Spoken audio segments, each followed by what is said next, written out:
Can you please call their hearing number for the record? This is Commission hearing number 6 of 16 September 2019 in the case of 003 Daniel August, case 007 Angelin Labiche, case 006 Paul Michaud, case 001 Dirty Chang Him et al. Okay, and can you recall the witness? Mr. Angelin Labiche. Thank you, Mr. Labiche. You remain under your oath for the rest of your testimony. So I'm sorry we cut you off. You were beginning to give us the second half of your complaint, the second incident. So please go ahead. Thank you. Mungai ji si mo ka causa creole qui est capable de translate. Ok, nous arrivons au sabot côte mon petit gars demandé pour moi entrer dans casso après qui Fanny Evans Fanny tin gars arrêté avec garde PMU avec l'armée et physique et ti gars mené local pour exemple moi mon petit gars demandé pour aller dans casso et mon petit écoute l'ordre mon petit entrer dans casso dans l'état qui mon petit dans casso mon petit gars demandé pour faire un statement in regard of the work qui tingai platé qui partit au loin avec l'endroit côté mon petit travail il à peu près 100 mètres distance avec l'endroit côté mon petit travail et for the record l'information qui mon petit gagné pour dire ça bandi moun y en a à peu près 4 jours zot dans bois PV ça PV ça drogue.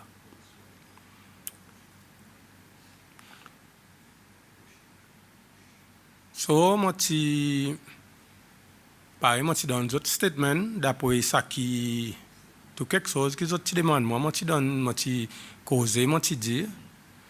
So, deux fois par semaine, moi, gagne emmené côte Court Guard central avec André Vidot, qui tient un second lieutenant à l'état.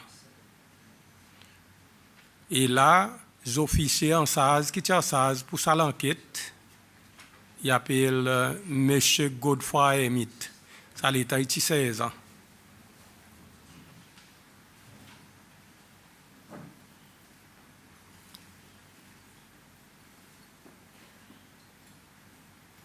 So, il arrive un jour qui André Vidot, qui est second lieutenant, il te demande moi une question qui. Mon papa imagine sa question bien, mais seulement il te demande moi une question et moi te demande pour lui répéter la réponse à sa question. Mais M. André Vidot te dit avec moi comme ça, qui ça, là où qui second lieutenant, moment privé? Et moi, tu réponds, il m'a dit, moi, mon gars, il traîne comme un commandos. Et dans mon training, il dit comme ça, si on gagne l'instruction, ou pas gagner comprendre, demande question à cause, à travers une faute qu'il est capable de faire, l'arrestant ou bandi moun qui dans une section, il est capable de perdre la vie. Et moi, tu applies même quelque chose avec M. Vidot. Et après ça, moi, tu dis devant 16 ans Hermite, qui n'a pas rien pour moi dire encore. Mais après, on n'a pas rien pour moi dire devant M. Vidot. Et M. Hermite, tu lis mon droit devant lui, qui m'a dans tout mon droit pour moi, donne-moi l'évidence directement avec sa garde qui peut prendre l'enquête. Et lui, il besoin sortir de la salle. Après qu'il fini sortir de la salle, M. Hermite, tu dis avec moi comme ça pour dire, j'ai fait toute investigation de sa case, document arrive côté commissionnaire de la police, document arrive côté AG's office, Et les autres pour dire n'a pas aucune implication qui m'a impliqué de ça cas. Mais zis côté là mais tous les jours des fois par semaine les autres pas en moi descendre avec les autres payer plus l'information. Et les autres même pour moi mettre d'agonie pour d'agonie mettre dans mon pied passer par là où mon la tête et pour force moi pour m'en causer. Et mon petit causé, ça qui m'a causé, c'est quelque chose, la vérité d'après quelque chose qui n'est arrivé. Et moi, tu n'as pas aucune implication pour faire là-dedans. Depuis ça, mon pas nous emmène, je ne pas moi encore du tout contre la police. Mon gars est retenu dans Casso. Mon dans Casso pour rester dans Casso tous les jours. Mon pas rappelle date, mais un jour, tu as un programme, tu as un petit radio dans Casso. Tu n'as pas juste mon tout seul de sa Casso, l'état motivé. Casso Barbaron.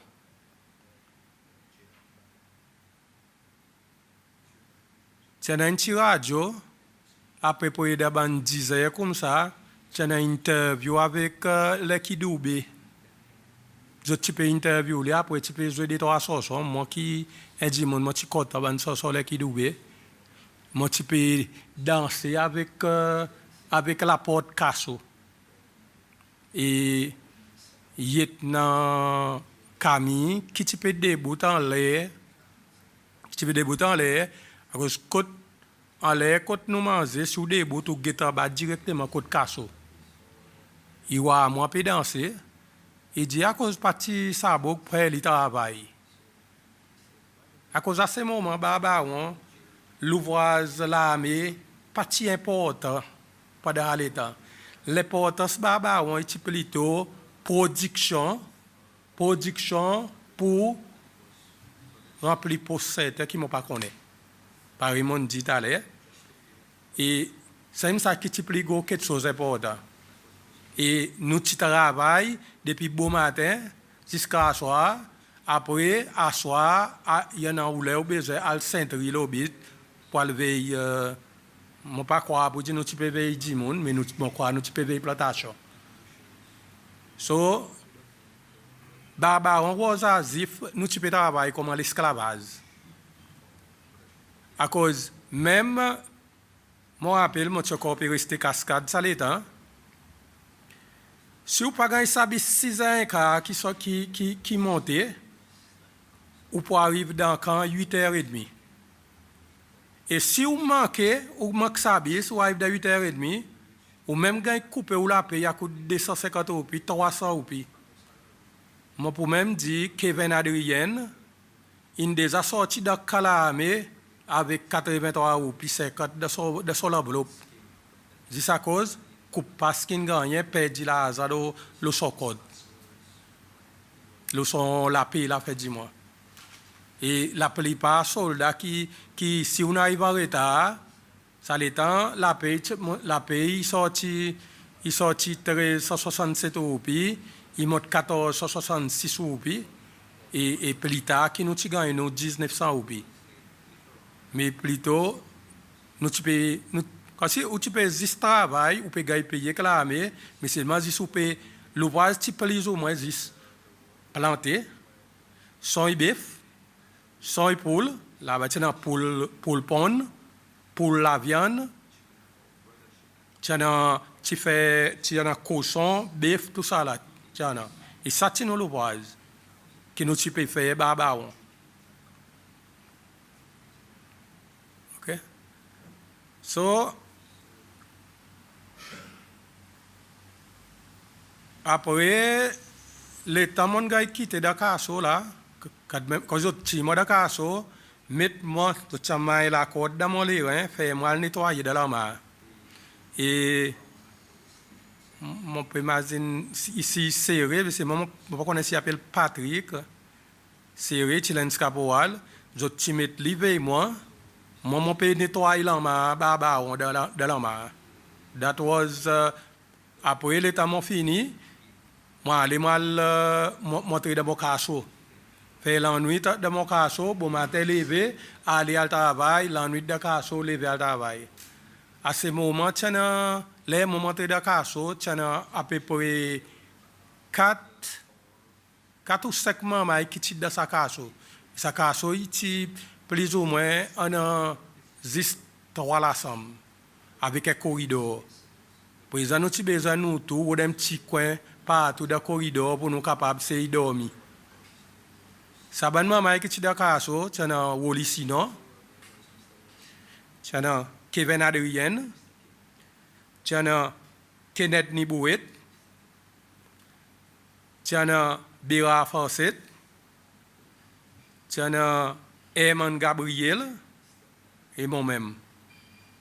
Sa bonne maman, il y en a qui gagnent mettre dans la casso, qui gagnent battre avec les reins coco. Il y en a qui gagnent battre avec le raccord. Tout le temps, moi, raconte ça histoire, moi, tout le temps, dit sa parole. Moi, dis, est-ce que vous croyez pour dire qu'il y a des gens qui ne sont pas malades, mais c'est pas capable de mettre soin de eux? À cause c'est ça les cas qui sont arrivés avec Bera Fawcett. Un groupe à peu près 45 à 50 gens dans un camp pour battre un gens avec les reins coco. 10 coups chacun.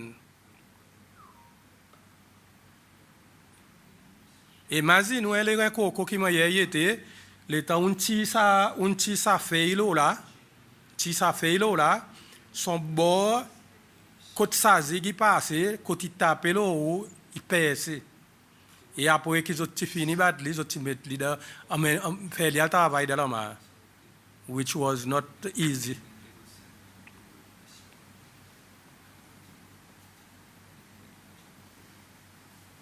So, mon resté dans casso, travail dans casso jusqu'à le 30 décembre. Les mon pégueté, je envoie dans la main professionnelle, pour investiguer sa case in regard of dog. Réponse qui professionnelle de sa fille donnée, l'armée pas intéressée avec ça. Mais je suis plutôt resté dans le casso, gagne là, ça, juste dans le casso, mon na. Le 30 décembre, moi allé, mon Charles disait devant Claude Vidot, moi tu condamne 1 an pour probation.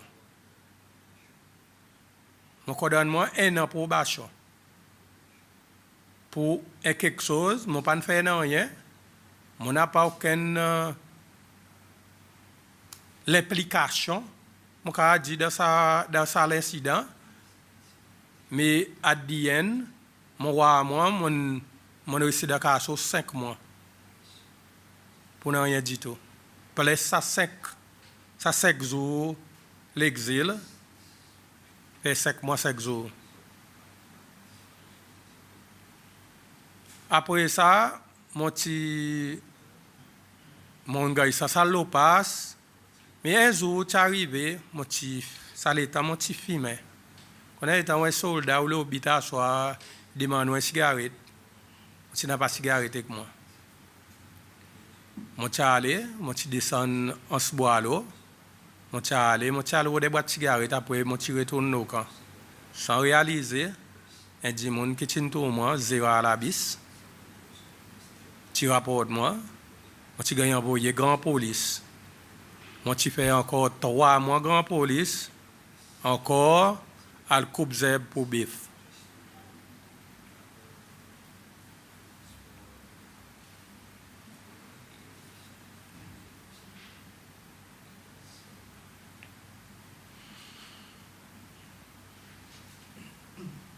So, ça deuxième bout que mon roi pour dire mon gagne condamné sans aucun rien. Mon pas faire rien. Mon roi mon condamné de casso pour rien du tout. Et professionnel qui voit qui guette sur la réponse qu'il donne, on n'a pas rien pour faire là-dedans.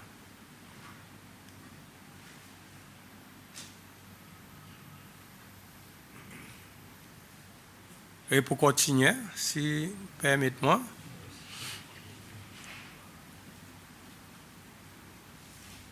Mon voulais dire, pour dire, mon étant 6 ans, il finit dans l'armée. Mon petit arrêté. Et après qu'il m'ont arrêté, l'armée, tu payes moi 7 000 roupies. Là, on va connaître si pour creuser, pourquoi 7 000 roupies. Et pendant tout ça, l'état depuis 1993, on peut monter, descendre, nous monter, descendre, maison du peuple, aller, à quoi nous t'attendons pour dire l'État quitter de l'armée, ou on a cette compensation qu'on gagne, ou on a quelque chose qui est supposé gagner. Pareil, nous ne connaissons pas tout dans le monde où pour aller. L'État est retraité soldat, il quitte de l'armée, il dit monde qui peut prendre son retraite, qui ne sermente, qui ne donne son la vie pour son pays, il retraité, il y en a un bénéfice qui gagne. Et quelquefois aujourd'hui, nous pouvons dire, nous sommes soldats, peut travailler aujourd'hui, tout quelque chose il paye ce bouton aujourd'hui. Mais dans les temps, non. Si aujourd'hui, il y a un avion qui a posé l'osile, soldat qui ne fait. La case, pas tout le monde qui nous trouve barbaron, pas dit barbaron, Poglo, Lagog, partout, c'est nous soldats qui ne fait. C'est nous soldats qui ne rentrent, qui ne fait tout ça dans nos vases. Aujourd'hui, nous ne pouvons pas reconnaître. Aujourd'hui, à ces soldats, on sorti, moi pour dire, il y en a mon frère soldat qui est dans le même plateau, avec même section que moi, puis en masse. Pète d'abîme aujourd'hui. Il dit, mon qui devrait reconnaître pour son ouvrage qu'il fait pour son pays. Non, rien, nous pas gagner. Ok, tu arrives à jour, Ralph Nesta, qui est déjà dans l'armée, tu fais un meeting pour nous joindre mon ex-serviceman, pour nous capables de joindre, pour nous arranger l'association, pour nous capables de de nous droits. Mais à ce moment, Ralph, tu peux être dans l'affiliation politique avec les accords avec Mr. Johnston, je crois bien associé. Et ben soldat qui tu viens à meeting, tu as pour être moi avec des autres du monde pour get the welfare ben soldat. Et son lendemain, mon petit voir M. Boulay, avocat, pour moi, road solide, pour nous faire pétition. Et là, premier pétition, il a écrit pour nous demander nous droits à des soldats qui nous quittent de l'armée. Ou payer des récompenses qui nous pas jamais gagner. So,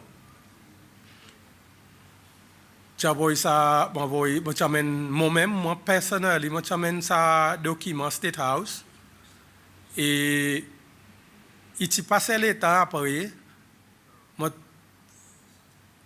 Monsieur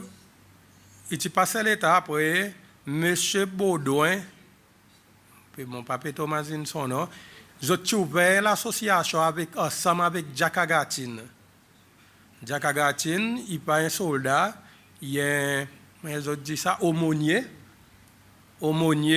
dans le militaire, et qui me croit, il n'a pas rien pour lui faire avec. Qui n'a pas rien pour faire avec ancien membre de la force de défense, un ex-serviceman. Et j'ai ouvert ça, pour moi, les mon c'était pour pèse nous capables de continuer de la lutte qui nous pouvons faire. Et à travers ça, nous gagnons appelé, nous gagnons donné 8 000 roupies. 8 000 roupies, chaque soldat, tu gagnes 8 000 roupies. Et après, nous avons appelé, pour moi, qui m'a gagné, l'État qui, quand c'était l'État qui m'a fait, moi, j'ai gagné à peu près 10 000 roupies encore après. Mais nous pour dire tout ça, l'État qui nous quitte de l'armée, aujourd'hui, et des gens qui quittent de l'armée, ils gagnent à peu près 150 000 roupies par comme si pour l'État quitte de l'armée. Et nous, pendant tout ça, l'État, nous pas jamais gagné rien, il est nous payé dans nous, quand mon gagne moi 18 000 roupies. So, nous pour dire ça, il fait à cause. Nous pas connaître aussi de qui façon ça là, ça gagne donné. Et nous gagnons dit pour dire, tiens, dans la que tu gagnes voter pour payer ça va être servicemen. So, ok, ça l'association qui ont une formée, mon walin, mon renaissance à cause, je ne peux pas faire rien. Des minutes qu'ils ont, à cause ils partent dans un good faith. It was not for a good faith. It is l'association pour empêcher nous ce petit groupe qui peut essayer nous droits pour nous capables pour nous pas capables plus devant. Pour moi that was the idea. So moi Louise avec Teddy François nous ti formé un petit groupe. Nous ti commence fight pour nous capables nous droits pour nous capables connaître qui peut arriver tout ça que nous fait pour ce pays et nous pas gagner récompense pour nous rien du tout. Et là mon apôtre mon tiapo sono abandonné qui mon pas gagné bon respond avec lui. Mon apôtre monsieur Waïv qui étudie moi il n'a pas rien pour lui faire avec l'association. Et nous trois, nous avons décidé pour nous faire un premier meeting. Et là, nous avons fait ce premier meeting, nous avons gagné l'aide pour nous payer nous la salle, nous avons payé l'aide, et nous avons fait ce premier meeting. Et là, nous avons fait notre premier meeting, dans même là, que nous avons appointé un dimanche pour chairman, et là, présent, qui est l'association pour anciens membres de la force des forces qui gagne ouvert. So, ça, l'association, on record le 25 juillet 2018, qui l'association qui gagne mettre le pied, et moi, je gagne mettre comme secrétaire l'association, et mon style secrétaire l'association. Il y en a 16 jours, 16 jours, depuis que président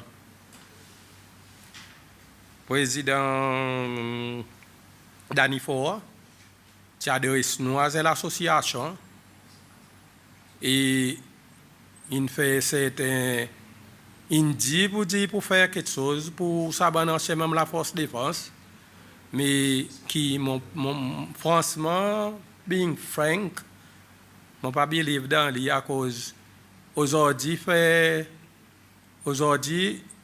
il fait un mois 10 jours depuis là, on a envoyé document de côté pour payer un bureau qui dit il peut faire toute possibilité pour nous gagner un bureau à l'association et qu'il les 7 août, moi j'ai fini gagner l'endroit à côté pension fund pour sa bureau. Et jusqu'à aujourd'hui, pension fait encore école moi pour les gars payer pour bureau. So word without action is nothing. So moi pas quoi et bon connaît vous dire et quand tu te dis monde qui dans sa meeting pas quoi si action pas gars fait un mois passé ou pas encore capable payer un bureau mais is this the lips qui peut causer. So, moi, je viens avec tout mon problème qui m'ont gagné dans le passé, moi, paré pour moi causer franc. Si un dit, mon a envie de faire quelque chose pour ça, un soldat qui gagne, moi, pour dire maltraité.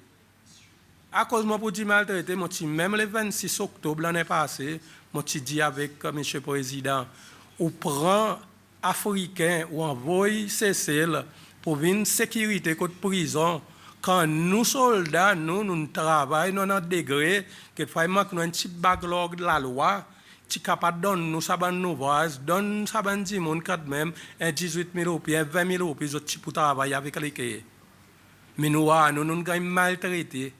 Et tout ça que nous faisons pour ce pays, aujourd'hui, nous tournons, par exemple, il y en a 10 000, à ces moments-là, Pierre m'aspect. Pour moi, sa gouvernement, il maltraite son peuple. Il maltraite sa bande soldat, à cause de sa bande soldat, il fait trop beaucoup pour un pays. Si nous assisons, nous avons tout. Il y a un airstrip qui a fait aux îles. Il y a les temps, je peux dire, comment je dire, jusqu'à bosser, mes soldats qui fait. La même les qui me rappelle, les moments de Casso, quand l'ambassade Malba, encore en l'air, sans souci. Un gars sorti dans l'alcool, ben soldat qui travaille au bossé, mais je t'ai bois petit gars sorti amène barbaron, ne grand la table Ferari, je t'ai mal là, bat sa petit, après les autres délag la corde sa petit, mon début de côte casso, mon get sa petit côté taillé, pas comme ça, me dit, il parle tout sur les corps. Nous passons des quantités. Mon peut demander l'autorité pour get the welfare sa bandi monde. À cause jusqu'à aujourd'hui, nous donnons, mais what do we get? Nothing. Okay. Okay, thank you, Mr. Labiche. If we can just go back to your complaint, your second complaint, that was a police investigation, not an army investigation. Is that correct? Yes. And the other man, Mr. Evans Fanny, was he taken to a civil court? After that, Fanny was jailed at Ilong. But he was tried in a civilian court? That I don't know. You don't know, okay. Because the thing is, Fanny was at Sasusi farm, and I was at Barbaron farm. Okay. Okay, so I also understand in relation to this complaint, there was attempts to get you to confess by putting you in a gunny bag. Is that right? And that was your fellow army. And the common. And the common of Mr. the Colonel Claude. And the colonel. Okay. Okay. So. Mr. Hermet told you there was absolutely no evidence against you, but the army continued to detain you, and then there was a procedure, a process where in the army where you were then given probation for 1 year. Yeah. And what was the probation for if there was no case against you in relation to the marijuana growing? Je plutôt prends une décision les autres même pour condamnement. Okay. So they disregarded the results of the civilian police investigation into the case and That's true. made up their own mind. Okay. Okay. Was there any paper from the police authority clearing you from participating in drug plantation? No, but the thing is, even the last time I was at the National Assembly, we talked, me and Mr. Emmett, in regard of the case because he wanted some light on it. So he told me that he will search the document at the police station and give the result in regard of that. But there was not a paper to discriminate me. We have actually asked the police for the file in that case. We're still waiting for a response on that request. We've made it 3 times, I think. Yeah, 3 times. Thank you. Any other? Do you think there was a lack of communication between the police authority and the army? This was why, though the police authority said you were innocent, but the army continued to condemn you. No, I don't think that because Mr. Andre Vidot was the person who always is there when les qui ont type questionnement. But Mr. Emmett told me that they have already told them that there is nothing in regard of me. So if Mr. Emmett has said that to them, so I think there was no case. It was only verbal. There is nothing on paper. Yeah. Thank you. I mean, if we can get a police file, that might help. Okay. On the issue of compensation and all that, what did it say in your contract? Because we don't have a copy here. This is another problem. You know, the army, only the day when there is an offense do you know the law of the army. But if you don't know anything about anything in regard of, like a worker, they have PSO, but we don't know anything about, no, not a soldier can get passed through a document like this. Yeah, you just sign a contract, you sign it, but there is a lot of things. You cannot read all of these things.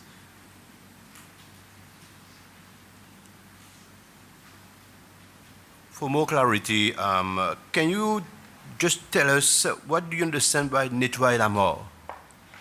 Sorry? As a punition, you were asked to nettoyer la mort. Mm-hmm. What does it mean? The mash. Oui. Yeah. No, it's just, they just take you, put you there. Zot point ou zot met dans l'armoire, faire ou nettoyer, couper à cause ça l'armoire à côté était, il y a une position que nous il planter l'eau là. Pour exemple, il fait ou nettoyer ça ban l'armoire, bien pour préparer l'endroit pour vous autres capables de planter. Comme ça, qui ça l'armoire, il y en a côté poli était ça descend, côté poli tombe dans l'armoire. Pour exemple, cochon il en même là à côté. Pour exemple, ils arrangent l'endroit pour planter. À cause de ça, mon appel, c'est un gros bœuf. Il est mort à cause de hadessage qui sortent de côté poule. Poule, ils servent des chemicals pour mettre des sobans manger ici là-bas. Mais il tient le bois à l'eau et il est mort. Et moi-même, moi qui suis ouvert sur votre pour docteur vin guetan de sauver quoi qu'il n'arrive avec lui.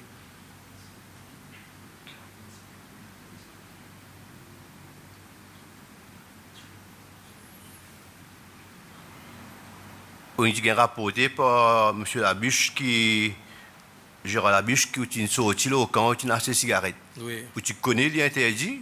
Oui, je connais pour dire interdit. Mais seulement, mon allé et ça, mon cordon d'autres n'avoue moi baba. Je tiens la raison qu'on a nous là. Seulement les temps ou assisé ou calculé. Baba moi pour dire la vérité, moi pour dire franc. Moi déjà sauvé baba. Mon essence qui plissé qui ça. Mon petit pour des recruits, mon chal dans ces barrels. Mon petit gars voyé pour nettoyer un bout de plantation qui tient en ban fruit qui tient couvert avec ban zèbre. Mais pour dire mon si outil là baba on pour connaître qui mange baba on il fonctionne à cause pareil mon peut dire baba on ti pareil ou un esclave baba on à cause ou besoin de travail les jours travail faire si qui y en a production pour capable vendre côté SMB. Par exemple aujourd'hui il manque quoi cigarette une sortie il pas loin Thaïlande petit coup n'a cette boîte cigarette ou retourne dans camp et tout ça il arrivé à cause sa probation qui gagne mettait qui monte innocent qui après mon code dans 3 mois et que si tu n'as pas sa probation tu n'as pas rien et sa probation qui gagne mettait à cause et n'a pas aucun rien qui dit pour dire mon coupable mon gars mettait le probation et sa probation il permet qui mon gars condamné 3 mois encore.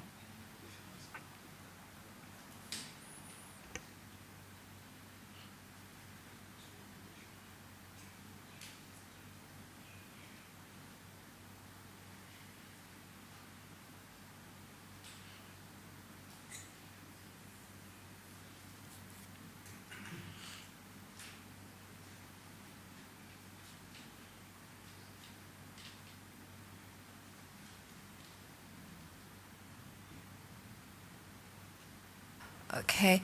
We don't have any further questions for you at this stage. We have asked for your police file, and when we receive that, we will probably be back in touch with you. We have also been in contact with Mr. Hermit. He has a vague recollection of the case, but he would like to see the file. So when we get the file, we will also hand that to him. We did write to Mr. Camille, and he denies, he has no recollection of having ever ordered anyone to enter or to be locked inside a cell of 4 feet by 4 feet, as you alleged in your complaint. And he also says there was no facility to lock anyone in the unit at that time, neither at Excel Camp or at Grand College, which is a dilapidated building covered by a bush. And he believes that you got your facts wrong. I just have to put that to you. That's his statement. But we will continue to look at your case, and we will be in touch with you as we need further clarifications. Can I give you another name of person that has been in custody? Yes, yeah. It is Jeffrey Ferrari. Jeffrey Ferrari was one of the person who was put into the cell. And there are other people. And what I will do, I will try, because I have a lot of names as a secretary of the association. I have a lot of names of the phone number of the people that was at exile. I can give you more information in regard of that. But what I want, something that I want to say is that I see that even though I have left the army, I was being victimized. You know, I've trained as a agriculture in the agriculture. When I was in Koichibi, Mr. Weban William, the Honorable, he was my boss at the time. And, you know, when I came to finish on the island, I asked after the army also, it's been 33 years since then.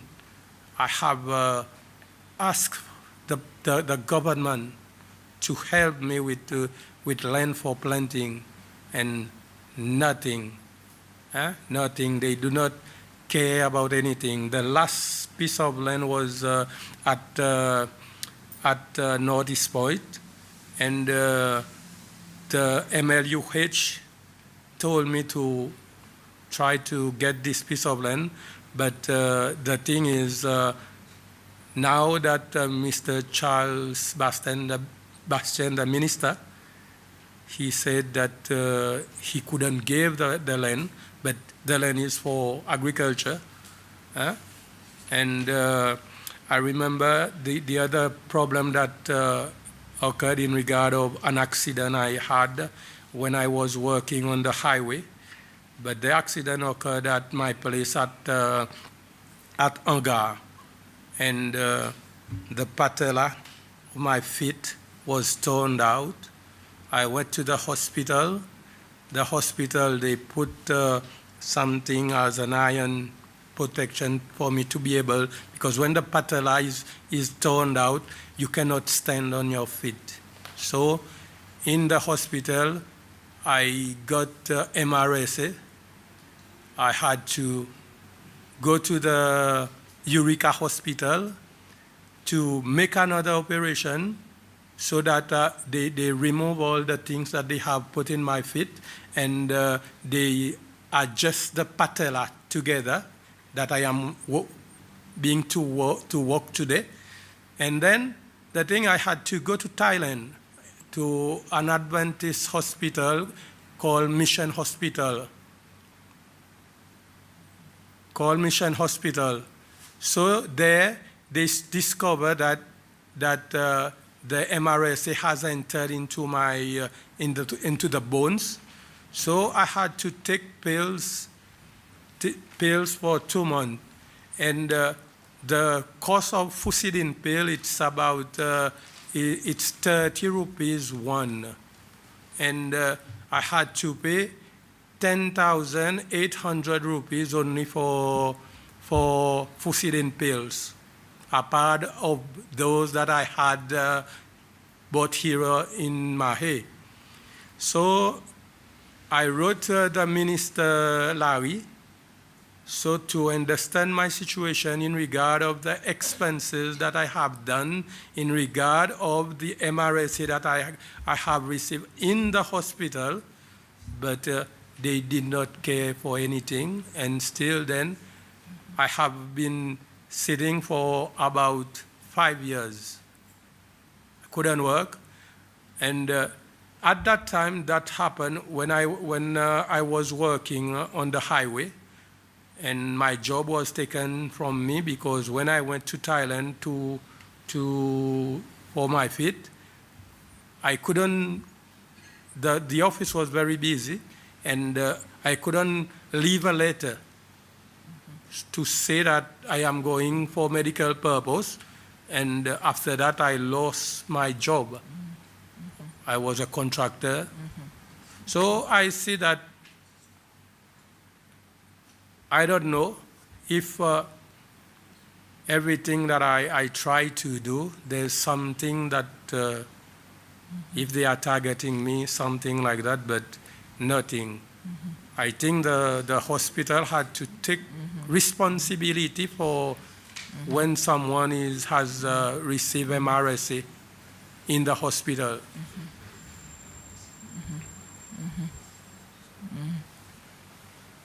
Yeah. Okay. Well, we'll take all of that into consideration with your broader claim of continuing victimisation. But the Commission would like to thank you for putting forward your complaint before it today. We will continue to investigate it, and we will be in touch with you to seek further clarifications as we go along. So thank you very much for coming today. Okay, thank you. Thank you. Thank you. Okay, thank you. Can you please call the next witness, please? Maryse Berlouis.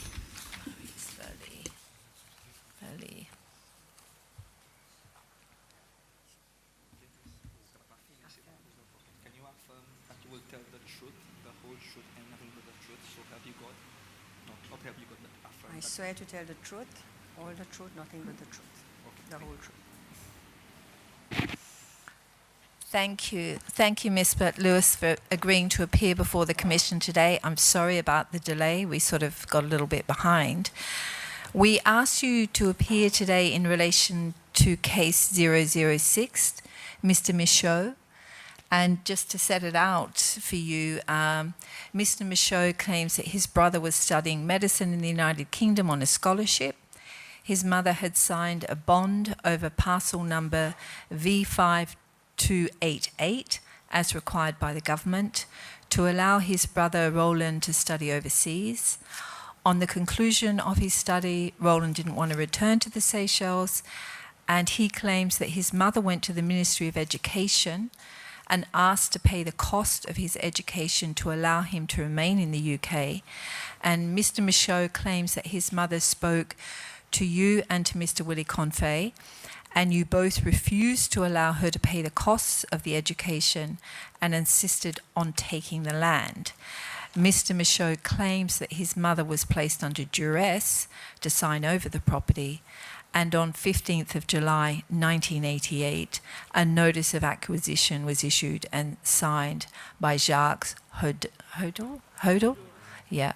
So that's sort of, you know, the basic story. We did hear from Mr. Willie Confey, and he said he thought there was some discussions that the mother actually didn't want to pay, and that then he left to go and do a master's or something, and it was in your hands. So we're hoping that you might be able to help us understand a little better.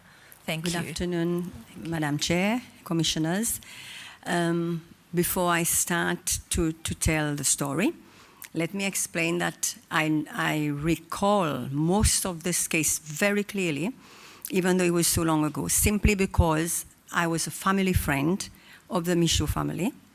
My father worked with Mr. Robert Michaud at the Cabin Wireless. We always went to play there at that old house under the old apple tree because we lived at Forêt-Noire. Mr. Michaud passed away suddenly. The children were all very small. I was maybe, Philip was 10 years old. I was about 12 years old. And my grandfather worked all his life with the Michaud family managing the property at Anse-Vauban. And we went there during the holidays. I played with the children. My brothers especially were the same age as them. Philippe and Roland, the older ones. And I used to stay in the house of the manager where my grandfather was, and they were in the big house at the back, the owner's house. So this is why I think I would be able to tell you everything on this case. I was overseas for 2 years on sabbatical, living in Australia with my partner in those days. And I returned to Seychelles from 1985, and I returned to Seychelles in December 1987.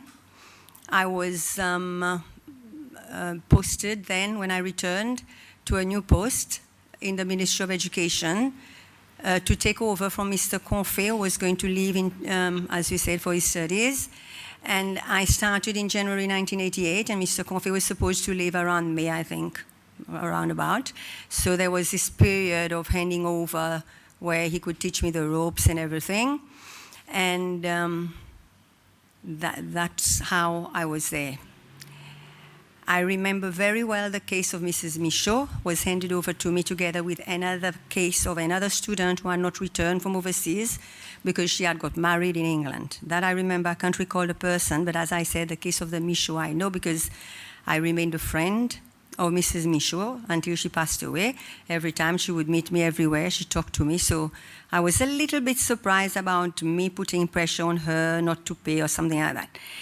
I remember when the case was handed over to me by Mr. Confé of Mr. Michaud, Mrs. Michaud, he had already discussed the repayment with her. I never discussed cash repayment money with her, but if I saw my letter, I would know exactly, but I think she proposed to repay 1,500 rupees a month. The training came to 80 something thousand rupees, and that would take her 10 years to repay. I recall that very well, because when he handed over the file, he said, the repayment of 10 years has not been approved. So all the discussions and the refusal must have been done with him. And I think there was a letter written already to her to tell her that they had not accepted the 10-year, because normally we would give someone up to 5 years. If somebody didn't have assets, we would not take their house that they would be living in. But some people offered assets, or if they had a lot of assets, we would not let them pay by repayments. But if they paid on a reasonable period of time, definitely we would accept. But this one I know was a 10-year repayment, and somewhere in the file in education, which, as you say, the files 40 years ago went to archives, and now with all the problems of fungus and all, probably you won't find it. But I know she offered to pay 10 years, 1,500 rupees a month. The training, I know for sure, came to 180,000. How you come to the figure, I heard the discussions here when I was listening to the TV. When somebody doesn't return or says, I'm not going to return, we ask British Council for a breakdown of the expenses, and they give us the exact figure. When you leave, you sign the bond saying whatever it costs, I will repay, and probably you have an idea, but in those days, 180 was for the GP. He went for the GP first. Now, when he did not come back, he was not in 88, he did not come back. It was like 2.5 years before he was supposed to come back. But he asked for an extension to do surgery. And I think it was heart surgery. Because when Mrs. Michaud came to see me, I will explain how she told me about the heart surgery. But he had already been given an extension of 2.5 years to become a surgeon, and he had asked for that extension, and it had been given. I had no clue until I listened to the TV that there was a mortgage on the house. All I know is that I wrote to her. I can't remember my exact letter, but I wrote to her to tell her that she had to come and see me about the repayment of the bond together with the lady who got married. I remember the parents. And Mrs. Michaud came to see me. As usual, you know Mrs. Michaud, nobody messes around with her. For anybody who knows her, she was a very strong lady. And I was a family friend. I would certainly not tell her, I'm not accepting your money if you know, like she offered me to pay. But I know that she had offered to pay by installments of 1,500 rupees. I wish we had the file because I'm pretty sure that's it. 10 years it would take. When she came to see me, we did not discuss again the repayment of money because I think she had already been told it was not acceptable. And probably in those days, being a widow with 4 children, who were all still studying, 1,500 rupees a month was already a big amount because she didn't work. She had a property that they sold vegetables, farming, and so on. So she came to see me that day. She walked in and she said, Maryse, ma chère, I've decided to give up the house that for the and in my mind, I think when we discussed, she said she thinks her house is about 250,000 rupees today on the market, the value. That 250,000 sticks in my mind. But she owed 180. So she told me, it's better to finish with this because if I don't, the government will report Roland, and Roland cannot practice in Seychelles because he's I think she said heart or brain surgeon. I'm not sure. The brother could clear that. And she said, you can't practice in Seychelles. You don't do this surgery in Seychelles. So he will be stuck. And if he's reported, the British government will not allow him to stay. They won't give him a permit. So it's better I finish with this. I agree to give the house. It's too close. So basically, at that point, I said to her, okay, Mrs. Michaud, because it was just verbal. So I said, let me go and speak to my superior, who was the minister, Minister Michel, and put up to him the proposal and see what comes up. And I went there, I remember I told him, and he says to me, I will contact Lens, speak to Jacques Odoul, the minister, my colleague, and we have to value the house or see whether the valuation comes to this, to the amount, because in those days properties was like very low price. And Mrs. Michaud, I remember, this is the only thing that maybe I don't agree with Paul. She told me she had moved out of the house. I'm 199.9% sure she told me she had already moved out of the house because it was not in a good state of repair, dilapidated. Remember, she told me, Maryse, c'est pourri, because it was like made of wood and it wasn't a black. And she said, we've already moved to glassy. Now, this is easy to check whether I'm wrong or whether Paul is wrong, because you can go to the PUC and ask them. I think you have the power to do that, to check when they connected to their new house at Glassy, where they're still living now. And then we will know whether they were moved out forcibly, which I heard him say or something. Maybe it was lands, but I think 99.9 they had moved to Glassy already. She told me that. If she had not moved, then they were in the process of moving, but I'm pretty sure she had already moved because that house was empty, sitting there. I used to look at it. And so then I went to Minister Michel. He said to me, let him speak to Jacques Odoul, maybe a day or two later, I can't remember. He came back to me and he said, the land say it's okay to take the house in exchange for that amount, but you have to ask Mrs. Michaud to put her request in writing. Remember that very well. I called Mrs. Michaud. I told her, it's been accepted, your proposal, but you have to give us a letter, put your request in writing, bring it to me. She came with a letter, I remember very well. I took the letter, I wrote a covering memo to it. I'm sure Lens, whoever, if you call someone from Lens, they come, they will probably have my letter on the file. And I said, this is the letter that Mrs. Michaud has proposed that she would like to give up the house in repayment of the bond. And for me, that was the last thing I did with this. The only thing I can say is I remember a few weeks maybe, or a month or two, I can't remember exactly. I asked Minister Michel, this house, has it already been done, taken over by government? He said, yes. I said, because we have Irish teachers coming, we're short of housing. That house is big.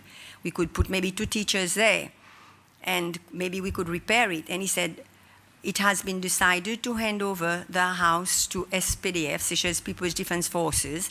They have budget to repair it because, yes, they went to look at it. It's in a bad state because there is a military advisor, Indian military advisor in Seychelles, and they're trying to find somewhere which is not far from the army camp. And they said they will repair it and put the colonel, it was an Indian colonel who was a military advisor, so we could not get it for the teachers. I remember the colonel living there because I saw him in his green uniform and cap a few times coming out of the house in the car. That's one thing. The story I'm telling you, I have told it again, maybe 20 years later. I was the chairperson of the PTA at the international school. And we wanted, by hook or by crook, to get this place to extend our parking and extend the school premises, and we had nice plans for it. I was the chairperson of the PTA, and the secretary first, and the chairperson for many years. I can't remember what year it was. My daughter was there from 1999. It could have been 2004, 5, 3, whatever. And by that time, there was nobody again in the house. I know that the government had handed it or sold it, whatever the way they did it at the time, to the party, SPPF. It had become the branch office. At that time, they had vacated it, probably because of the state. They had moved to NSC. And there was a man sleeping there in the back room. And we were a bit worried about his presence close to the school because we were not sure whether he was there just as somebody who had been put there as security, and like the security said, sometimes they saw him, hanging around the school. So they said, let's try and ask. And I remember telling the story. This is how the house came to government. It was in repayment of the bond of Roulin. And the story, this, what I've told you now, is the truth, exactly how it happened.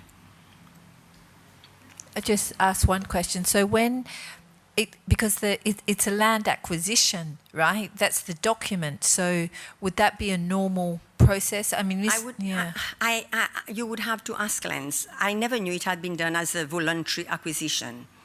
But they did do voluntary acquisition in those days where a person, for example, had a house somewhere that for some reason had become too close to a military camp or something, or too much noise, and the person agreed to come and see the government and say, I will give you the house, give me another piece of land there. They would do a voluntary acquisition. But in this case, I would have thought they would have done a straight transfer, exempt the duty through finance, make it straightforward. And it's a transfer. For me, it should have been a transfer. Why they went about it, maybe Mr. Pat Labiche was there. He was very young, because he's younger than me. So he would be able to explain why they went through that avenue. Because going through that avenue, for me, was not the correct procedure. They should have sent the file to the Attorney General, get a transfer of title deeds, make her sign it, for the sum of 180, and then exempt the duty, because you can do that through finance, getting exemption of duty like they do for all exchanges. Even up to now, they do that. But I gather from the TV, I thought it had been transferred, but from the exchanges, I heard that it was a voluntary acquisition, which I've never heard of.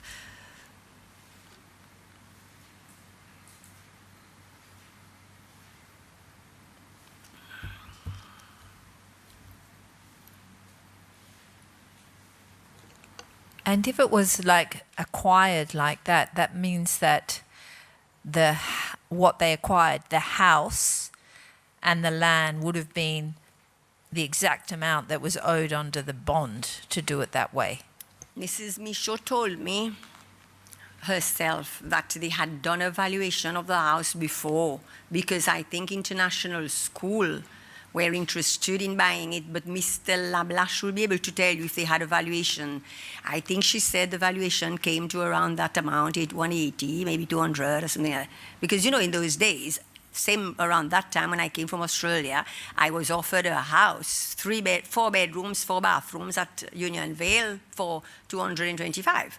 So basically, if the land probably was worth a lot of money because it's in a very prominent position there by the school, and the school would have paid more for it probably.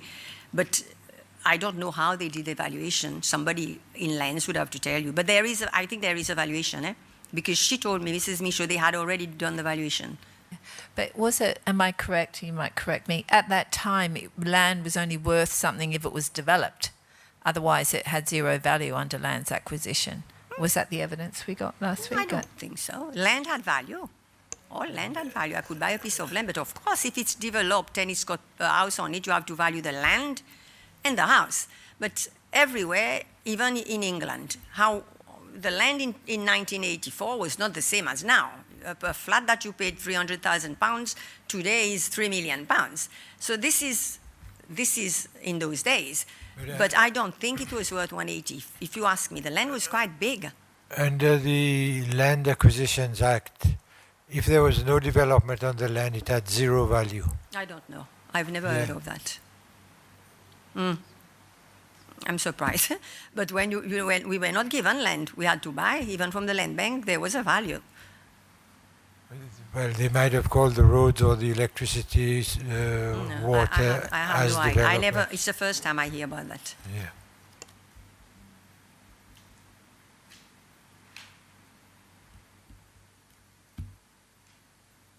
I mean, if we could find the file, I think it would be But very if I will useful. tell you what I'm telling you now, yeah, she had yeah. discussions with Mr. Confé to pay. And she had said she was going to pay by installments. And I'm sure it was 1,500 because I was told 10 years and 10 years is too long.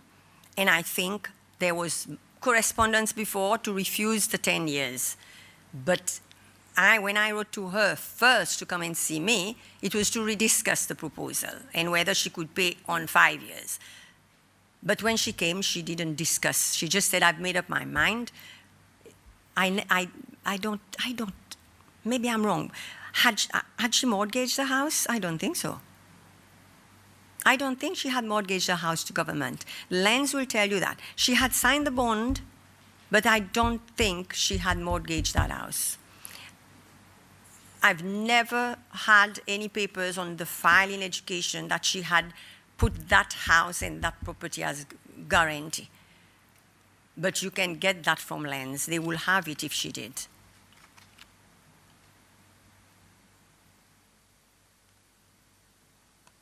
Madame Berlouis, bonjour.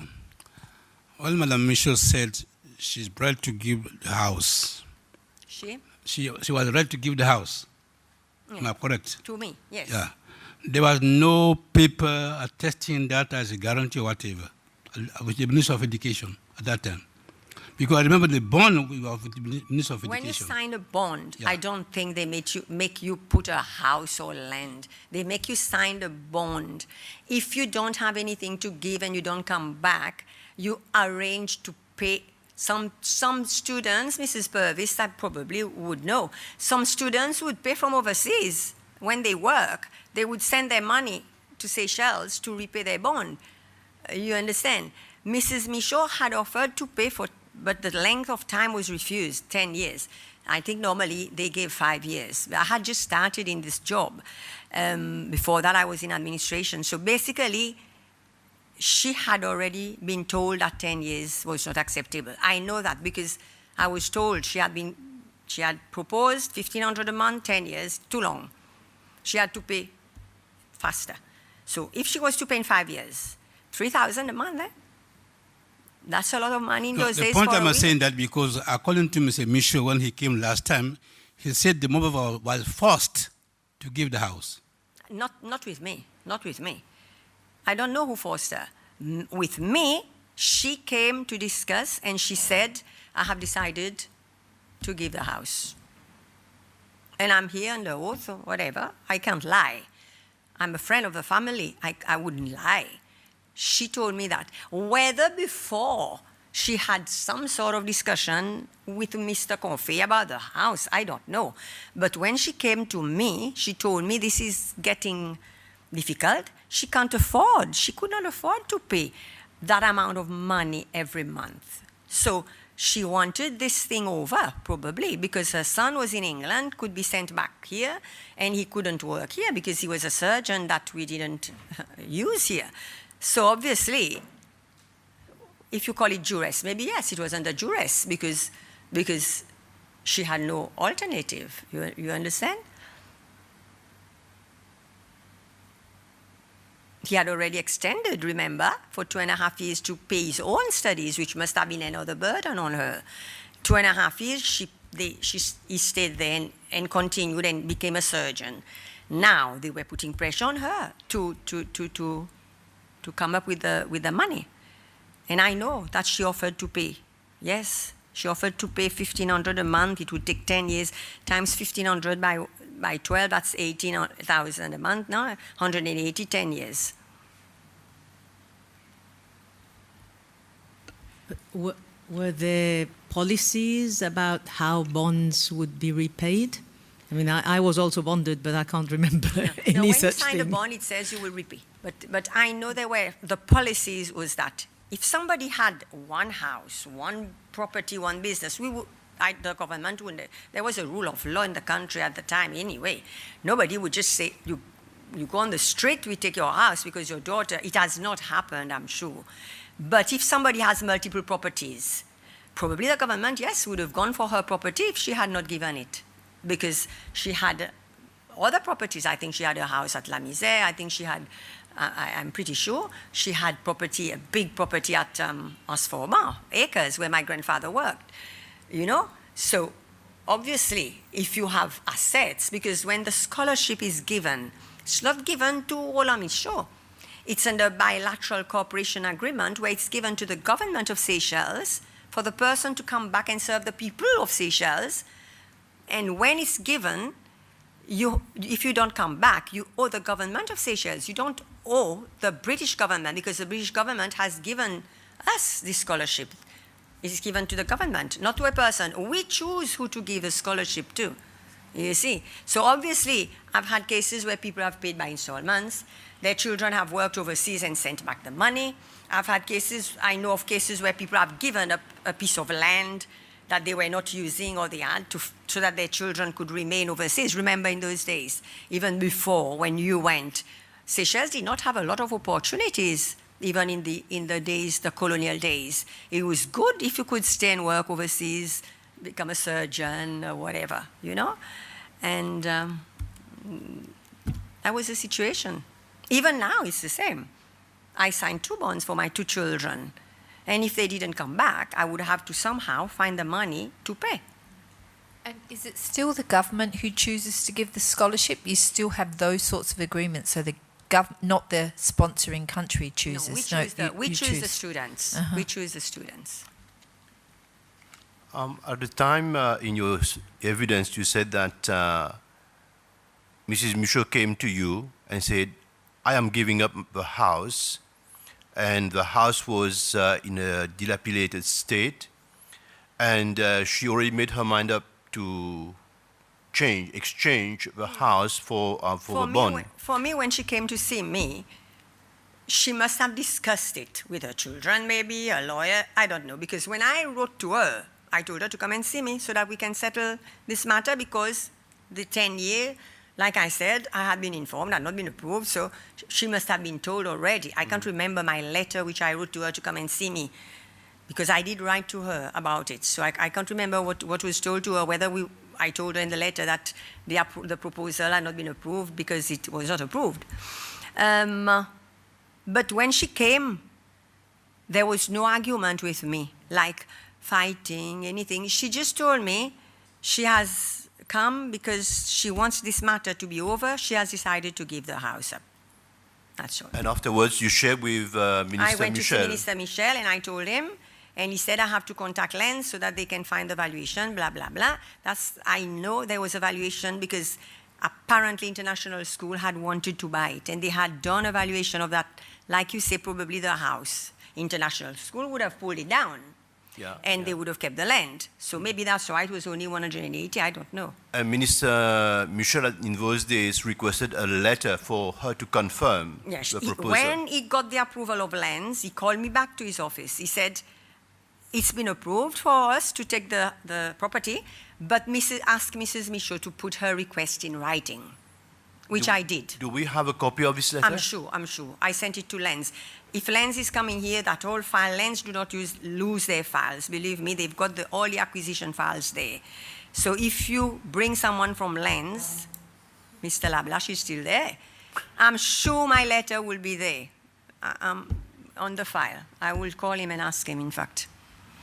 Because I wrote because they would not have done the voluntary acquisition if her letter of request had not been in writing on the file. Thank you.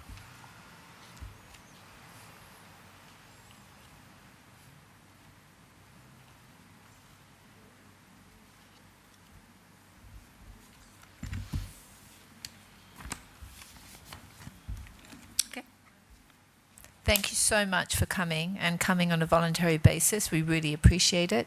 We will get that file if they don't lose their files. That would be very helpful. I'm sure Lens will have it because of the acquisition process since 1992-3. Yeah. They were asked to keep all acquisition files. I'm pretty sure the acquisition file is there. Great. Yeah. Thank you very much. Thank you very much for your evidence today. Thank you.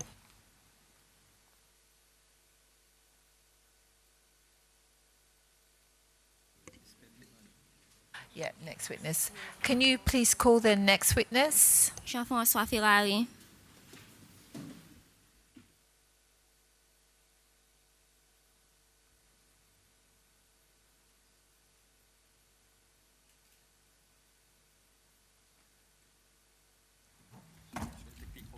Yes.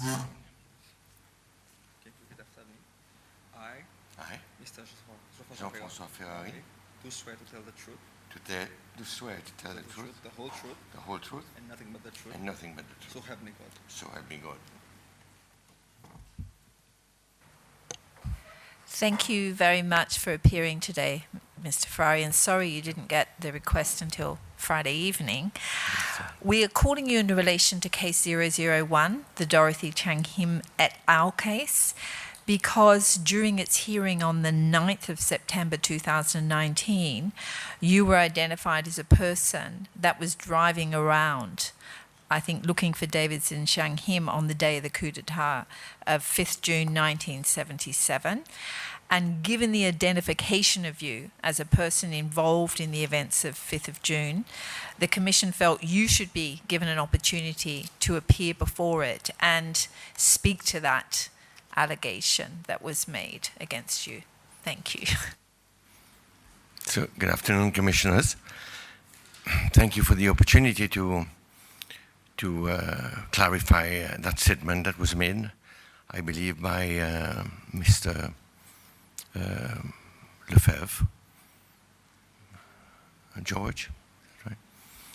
And I will, I don't know how far back you want me to go, because I could answer in a very simple sentence that whilst I understand and I'm prepared to empathize with the pain that Mr. Lefebvre expressed about what happened to him as a result of the coup, I have to say that on seeing me at the back of a truck on the day of the coup, he's completely wrong. So that is the simple answer. But then if you require other elements that happened on that day or before or after, I'm quite happy to cooperate with the Commission. Yeah, I think the Commission is fairly curious about events that happen. So anything you could tell us that would enlighten us and help us to understand, we would appreciate it. Thank you. Okay. In that case, maybe I should start off by sort of telling you what my role was, if I had a role at all. I don't think I had one, but let's start. Can I just ask how old you were? I was 17. 17. Thank you. On the evening preceding the coup, I had, against the instructions of my father, left the house and gone to a discotheque, the Cacholo. He would have been unaware of my leaving the house because he himself had an engagement at a reception. So I went to the Cacholo and I got a phone call from the manager who said it would have been at around 9 p.m. In those days, evenings started early and finished early. It would have been at around 9, I would guess. When the manager told me that my father wanted to speak to me, so I went to the phone and he told me, come home. And I tried to argue, but I remember he just said, just come home. So I got a friend of mine who we had gone together, a friend called Pierre de la Fontaine, who was a neighbor, who I asked him to drive me home, and he did. We must have got home at Sans Souci, maybe half an hour later or 40 minutes later. And I remember when we got there, my father came out and he said, go to bed. And he turned to my friend Pierre and said, I suggest you go home, straight home. So I went to bed, and my friend Pierre promptly went back to the discotheque. So I went to bed. I awoke in the middle of the night, early in the morning. I really can't give you a time, but I woke up, and maybe I was awoken by some noise in and around the house. And when I got out of my bedroom, I looked out of the front door. I saw my father and Mr. René. They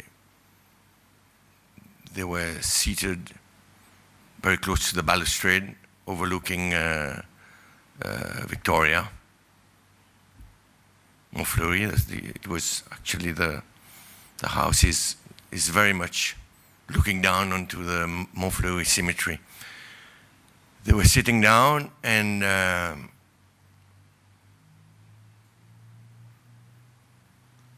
went up to them to ask what was happening, and I suppose I was told go back to bed, which I didn't. So I hung around with them and witnessed some moments of the coup, some noise of shooting, some I witnessed Mr. René on a walkie-talkie communicating with some people. I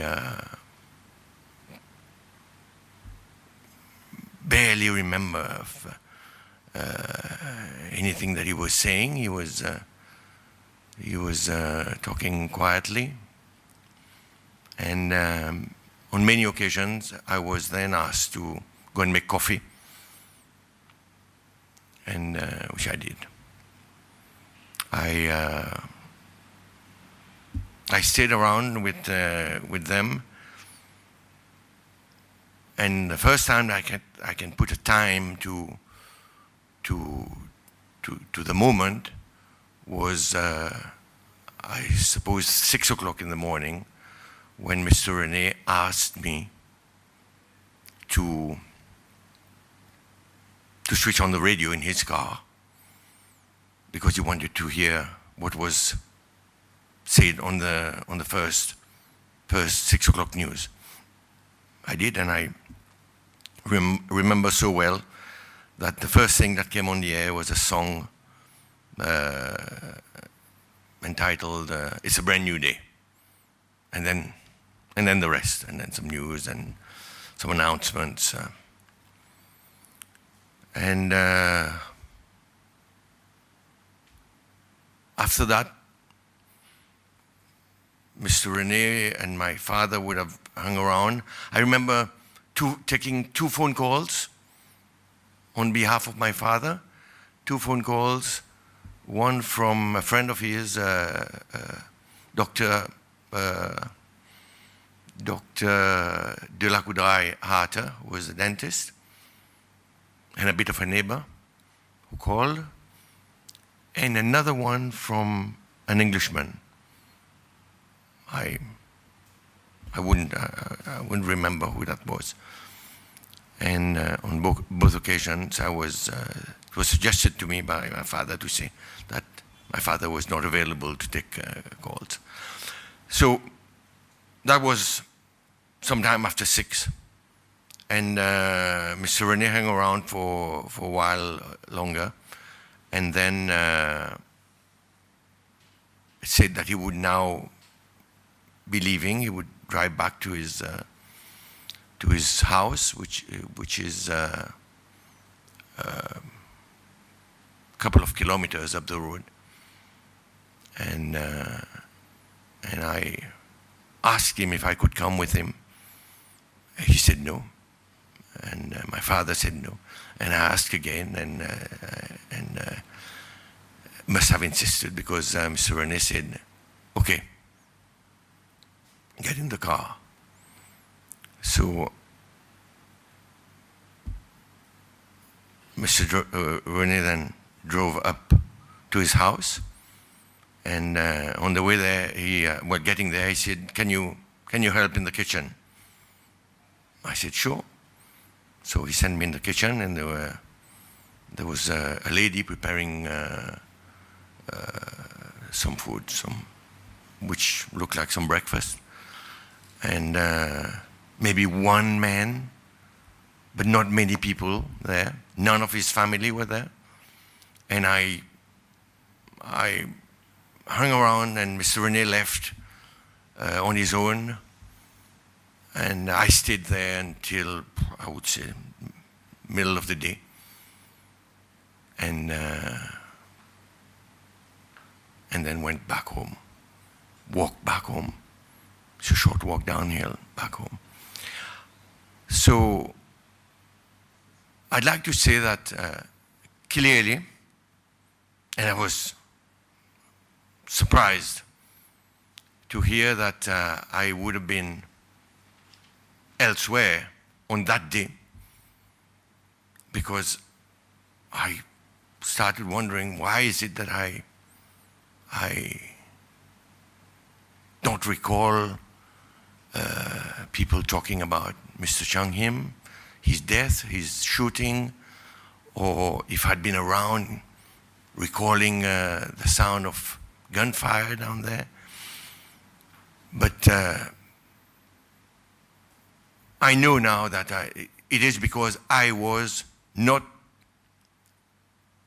away from my home. I was not anywhere apart from my home and Mr. Rene's home on the 5th of June. But if anybody, or if Mr. Lefebvre would have said, "I saw you at one point on top of the police station, on top of the central police station, lying down behind bags of sand and probably holding a gun," I would have said, "Certainly, you're probably right, because at one point I was there." Or if somebody else, or Mr. Lefebvre, would have said, "I remember you at what they call a checkpoint on the intersection of Bel Air Road and what was then Royal Road," I would have said, "Certainly, you would have seen me there because I was there." But if anyone suggests that I was elsewhere in the back of a pickup and being part of a search party, I would say, I don't know, for trying to find Mr. Chung Him, I have to speak the truth. And I have to say that it is not correct, because I was not part of any of this, of this activity. And I will say it again very clearly, on the 5th of June, I was not in Victoria. I was not elsewhere. I was but anywhere between Sanssouci and Valeriche. That's what I was. That's where I was. And unless I can assist you any further, commissioners, this is my answer to your request. Thank you. So after the 5th, you were at the police station after the 5th? Certainly, certainly, and I will, and I can give you some a date also. I do believe I spent the day of the 6th in and around the police station in Victoria, the Central Police Station, and probably at that checkpoint that I mentioned on the 6th. I verified this with some people who I remembered seeing there. I remembered vividly seeing them there, and I asked them when they were there, and they were there on the 6th. So, so I was down there on the 6th. Now, this doesn't mean that I wasn't, subsequently, I wasn't elsewhere. Doesn't mean that. But I know on the 6th, this is the I would say the shoe day when I was down there and trying to be smart and trying to be part of what was happening. Monsieur Ferrari, bonsoir. Bonjour, monsieur. If somebody made the allegation saying you were part of the coup d'etat, what will be your answer? Well, I would first of all not say no, because I do feel the weight of the event, and even if I'm remotely associated with what happened through family ties, through my presence in certain areas, I cannot but wish that I had been a bit older so that I could say I take full responsibility for my actions. I was 17. It was an exciting moment for me. I knew Mr. René. I respected him for someone that I would be in his company for. Sometimes he would give me lifts on the way home, and we would talk. He would ask me a few questions, and I thought he was a pretty intelligent man. And when this thing happened, I was convinced that it was being done for good reasons. So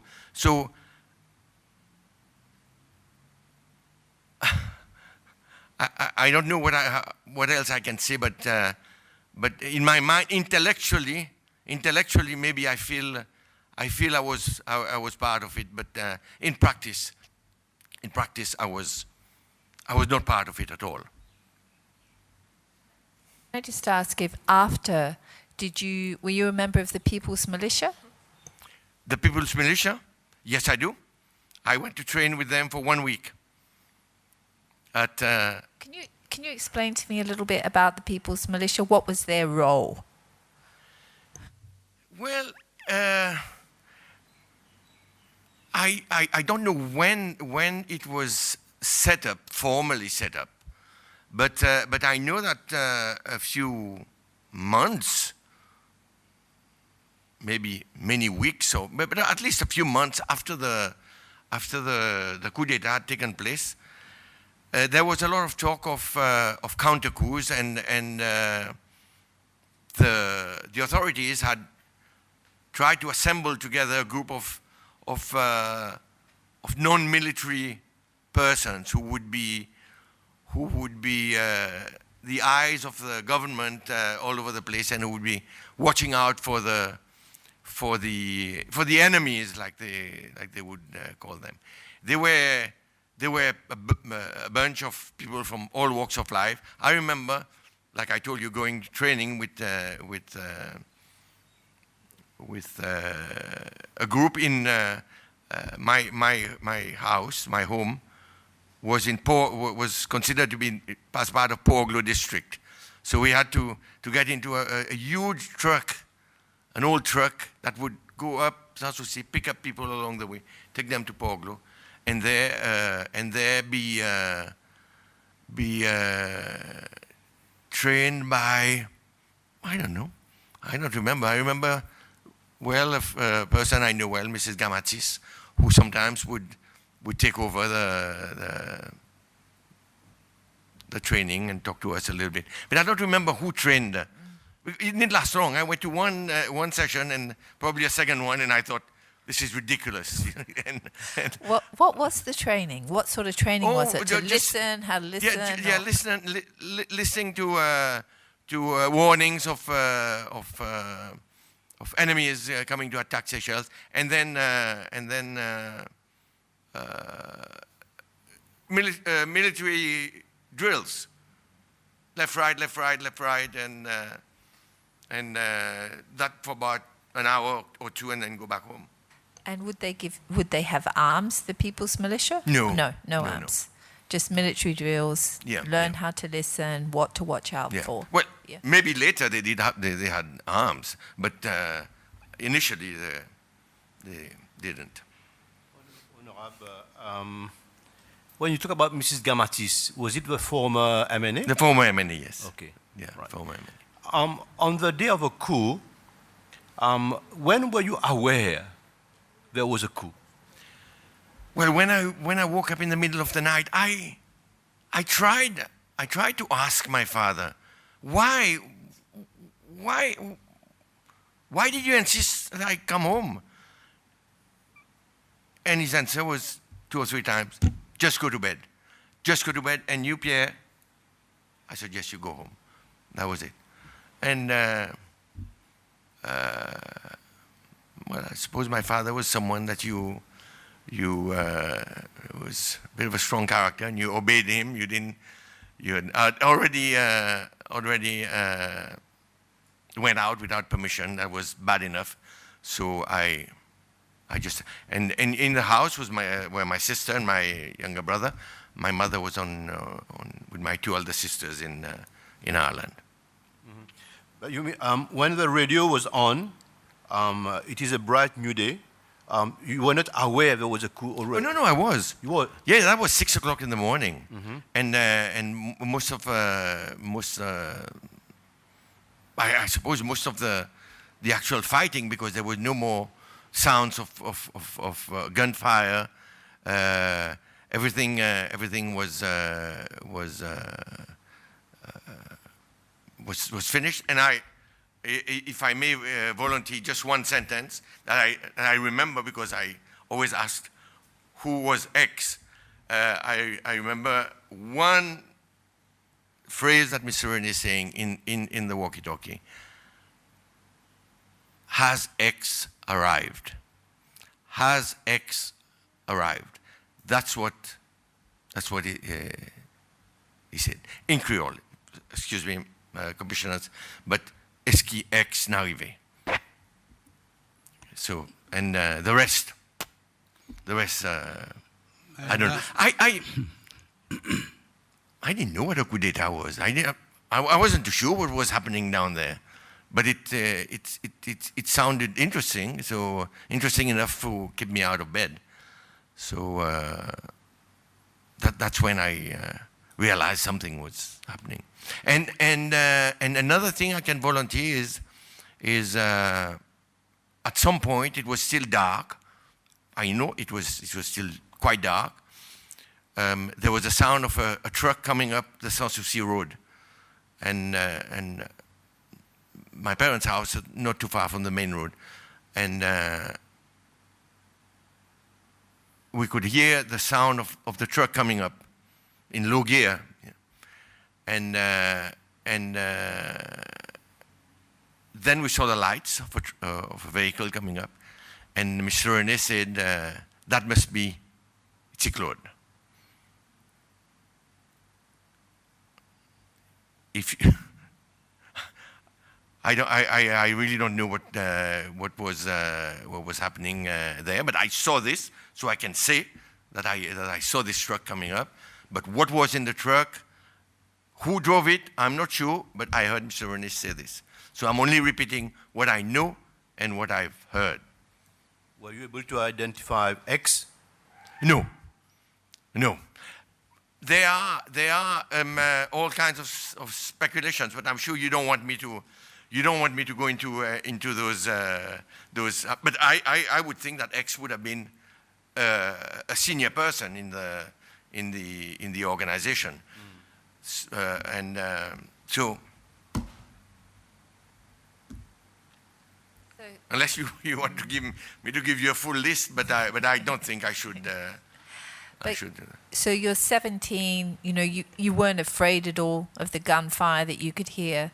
It was exciting because I guess you were with the people that were, you know, in control in a way. So you weren't afraid at all of what was happening. No, I wasn't afraid. But it's probably because of I was very young, but I know that my father was very afraid. And Mr. René was even more afraid. This I have testified in the past. I have seen him very, very nervous. My father very, very afraid, because if there is one difference between my father and I, although we are very much the same and people say we look the same, is that he's always been scared of going to jail. He's scared of jail. You mentioned jail. He's always had this thing about being locked up, whereas I always thought that going through jail is a necessary path if you want to change things in a country. Mr. Ferrari, according to your statement, the 6th of June you were so engaged. Can you tell me what were you doing that day? On that day, first of all, let me tell you, I don't remember how I got to town. It's possibly with my father, because he would go down. He would go down every morning. But I doubt if he would have given me a lift. But I used to walk down to town and on the way down stop by with some friends and have a chat, and I would walk to school sometimes. So it would not have been odd if I had waited for him to go and then went down. But I know that when I went down there, there was some movement around the central police station, because this is where I went, the central police station. And I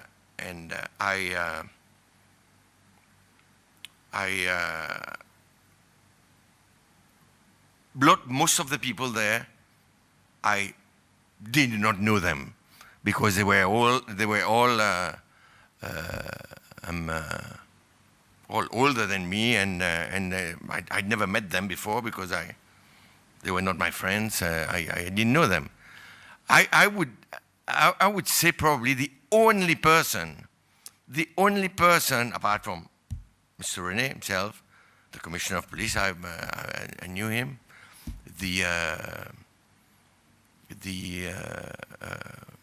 My father. The only other person that I would certainly recognize there would be Mr. Philippe Lucas, who was here as a witness. And I'll tell you why, because Philippe Lucas was the personal driver of Mr. René, and he would drive up and down Sanssouci, and he would very often give me a lift. So he had become someone that I had acquainted myself with, but I must say in the same breath that I do not remember seeing Philippe Lucas down there any time on the 6th of June. I did not. the person that there are two persons that I will gladly let you know who they were. The first person that I actually met there and spent maybe the whole day with was an inhabitant of Cascade, who is known to me only as Soak. Very tall, tough man. Soak had, I don't know if he had been part of the coup or if he had come the next day, but Soak had been there, and somehow Soak and I were together during that day, and together up on the police station. I remember him telling me, getting upset on a few times, telling me that they've given him a gun, but he has no bullets, and he feels a bit stupid. So he was always complaining about his gun, having a gun, but not having any bullets. So that was Soak. And the other person that I know and I've spoken to, and I hope I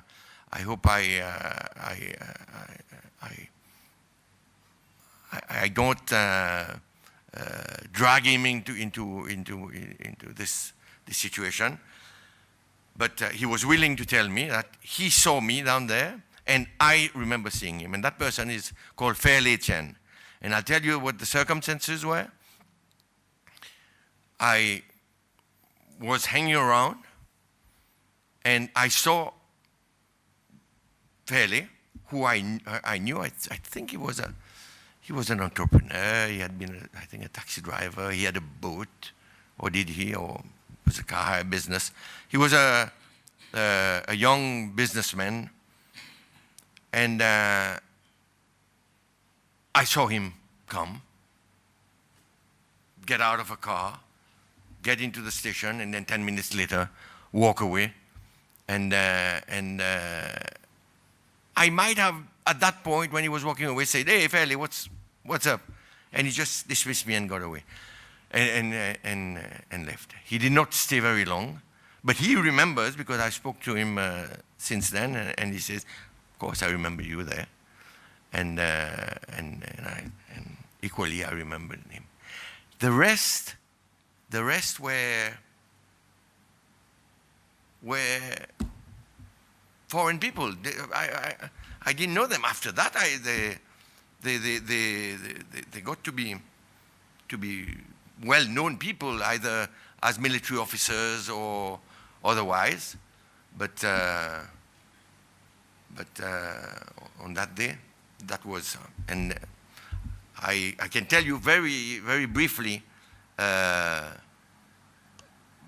same evening, same afternoon, we would have walked up to the Bel-Air junction and been there for a while. Sort of, I don't know, I didn't get any orders. Maybe Soak would have got some orders to go and man a post. And we were there, sitting on the wall where I spent a lot of my time waiting for a lift to go home. And they would stop the cars and often tell people, go back, turn back, go home, or be, some reports say that be a bit nasty, scare people. But I know of at least one person who always tells me, he says, "Yeah, I drove in a car and they arrested me. And thank God you were there, because you told them, yeah, he's all right. He lives just up there at Bel-Air, and I'll just do a wink at the person. He's called Marcel Rasoul, and he remembers that I said to the guys, yeah, Marcel lives just up the road, so he's on his way home." So this is pretty much the activities of the day. But I also want to tell you of a little bit that I don't remember 100%. What I've told you, these two bits, no doubt. But the other bit that I'm telling you is, I hope I'm not incriminating myself, is is that at one point, although I didn't have a driving license, at one point, I did drive my father's car with soak next to me, with a gun that was, he had a gun, and I remember it looked so long that he had to keep it out of the window. And because he had asked me to drive him to Cascade, where he lived, so that he could get a change of clothes or something like that. Don't remember. And I remember driving him to Cascade, driving back, stopping once at Plaisance, opposite my friend's house, Mark Achin, his garage, just to wave at him. Second stop in front of Cable Wireless, because there was a guy there with a gun on duty or whatever. And I remember exchanging a word with him, or maybe Sok had exchanged a word with him. Drive down, stop again in front of Temulji, because there was another man there, and then go back. Quietly put the car back into the parking, hoping that my father would not have noticed that I had taken the car. So, these are the bits that I recall, and I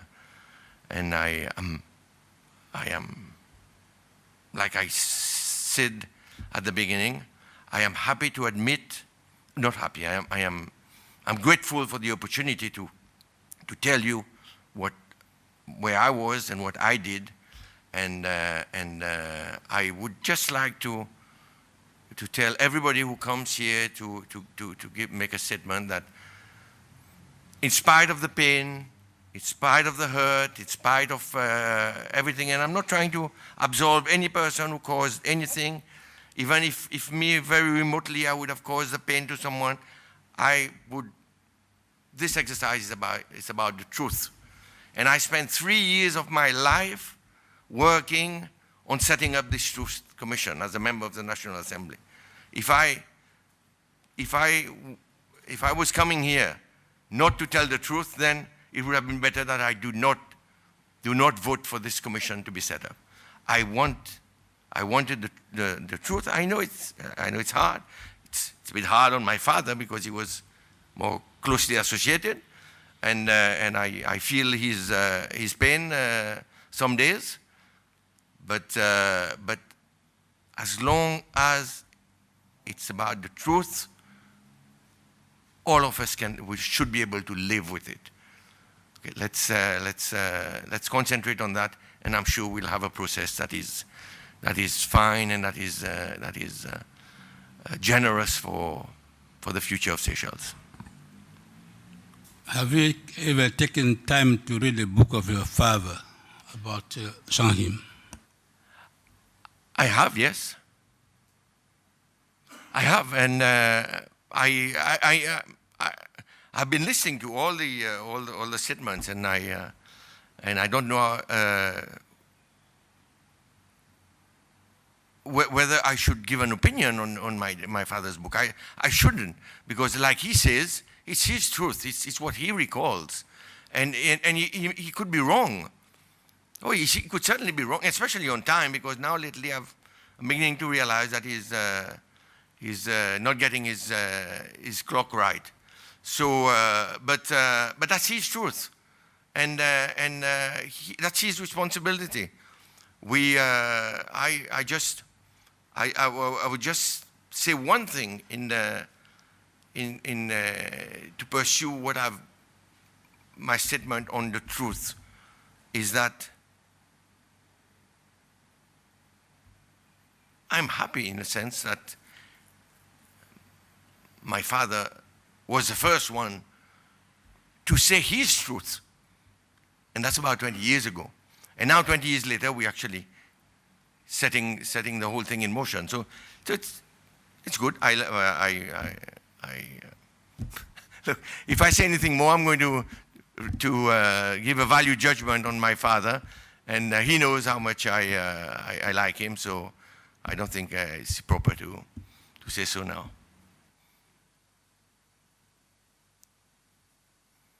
Honorable Jean-François, from your recollection, we had a witness here. You said you know Mr. Philippe Luquin quite well, being the driver, the personal driver of President René. Were you able to listen to his testimony, his evidence? Yes, yes, I did, yeah. And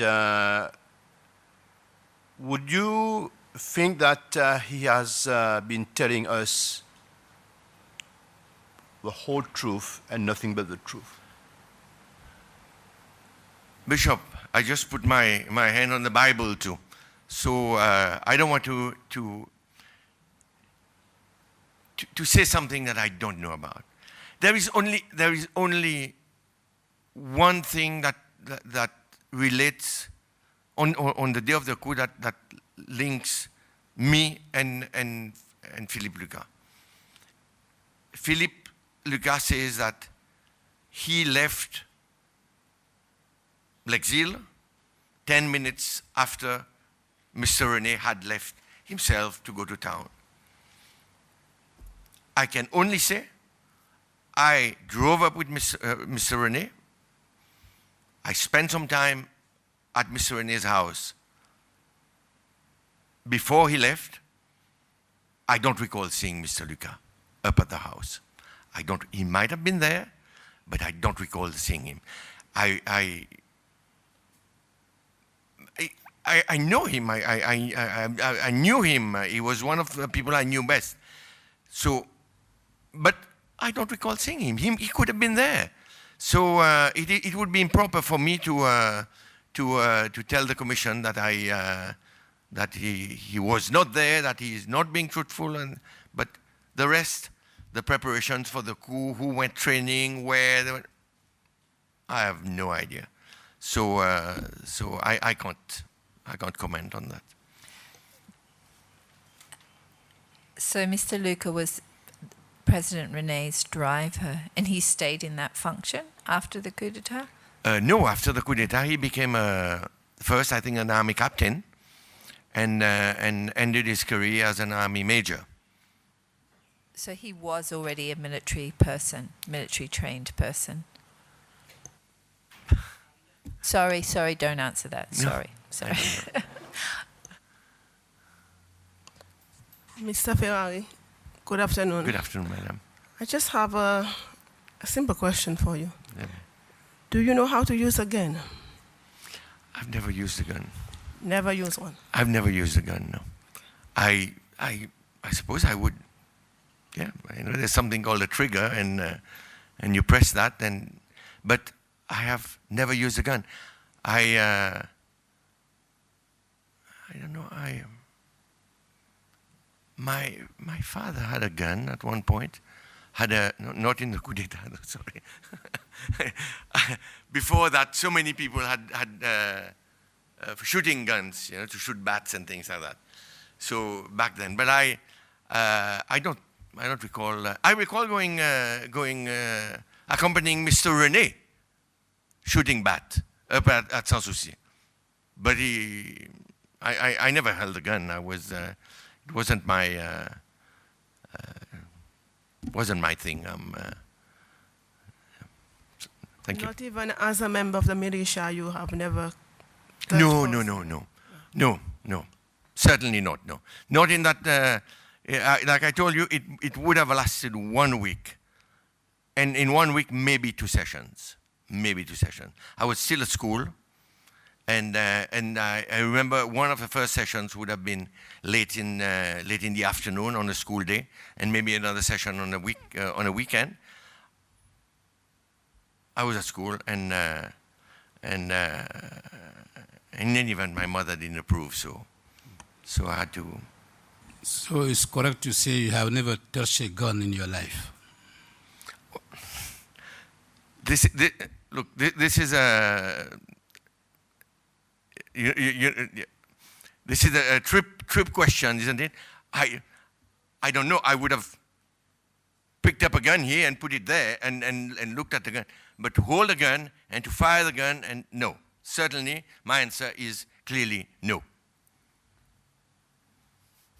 My last question is just after your... Excuse me? Yeah. Excuse me.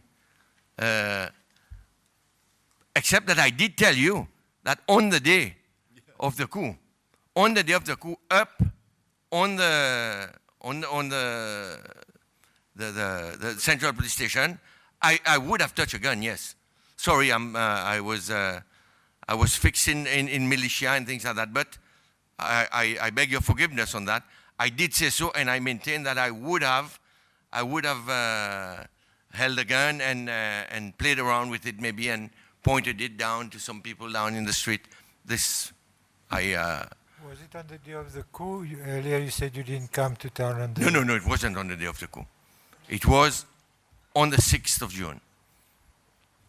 Thank you. From where you got the gun? Sorry? From where you got the gun? I think it was from Souk. That's as far as I recall. Last question. You have been directly or directly associated with the coup d'etat, am I right? Mm-hmm. So what do you have to tell these people of Seychelles today after saying that? Thank you. Look, everyone in life makes choices. Sometimes they are bad choices. I think my father made a bad choice, and as his son, I continued in the same choice. And I did not see anything wrong with it. But you see, in my family, we are always involved in doing something for others. We are always in social, political, religious. We're always involved somewhere in society. And I was thinking on my way down, my father fought against the British. He didn't like the British. And he joined then he fought Mr. Montcalm. Then he fought Mr. René. There was always a challenge. There was always something happening, and he was never satisfied that things were fine and that he should keep moving, keep challenging the norms. I am a bit the same. But early in life, I realized that if you want to do something positive for society, you must not use an illegal means. You must not use something that is negative to get to the positive, because it's just as bad.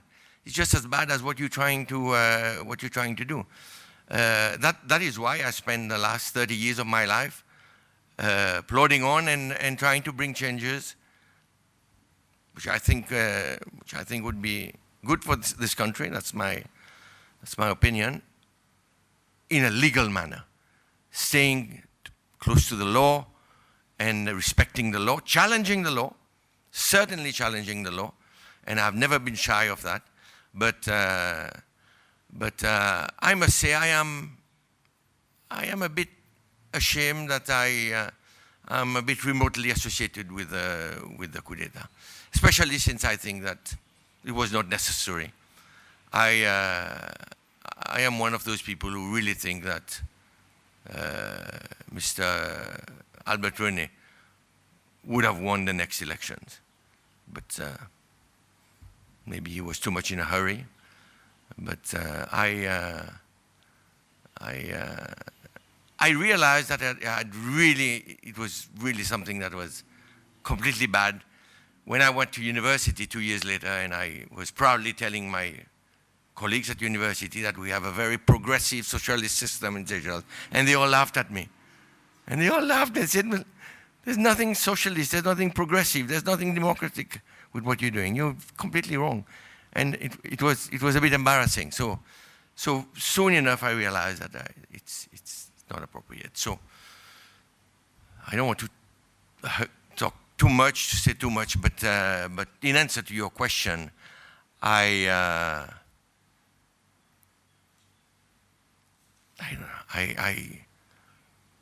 it's a terrible thing that happened.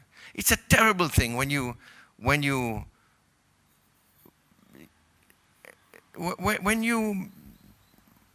like I said, I have so much affection for my own father. And when you think of Dorothy, Chung-Im, and brother who I hope I can count as a friend, because we eventually found ourselves in life doing the same political work, Roland. You know that anything that you do that might take a life, at the end of the day, it's not worth it. It's not worth it. You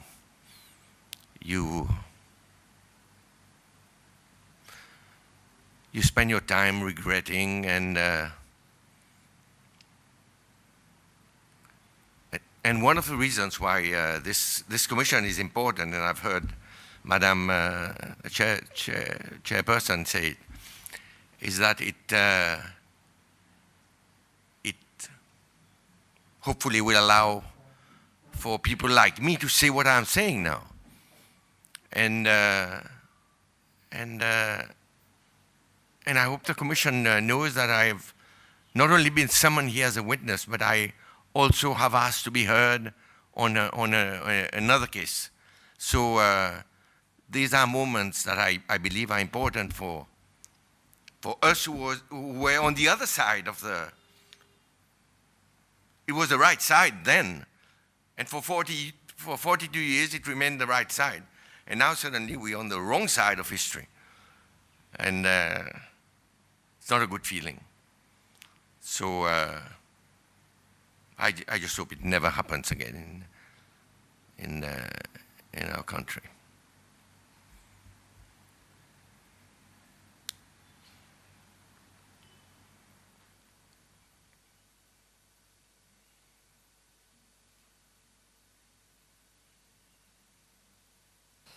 Thank you so much for coming today and for sharing everything that you do know with us. Hopefully your presence and your willingness might encourage others, to come forward and tell us, because we're dealing with complaints, but we're trying to put them in the context so that we can understand.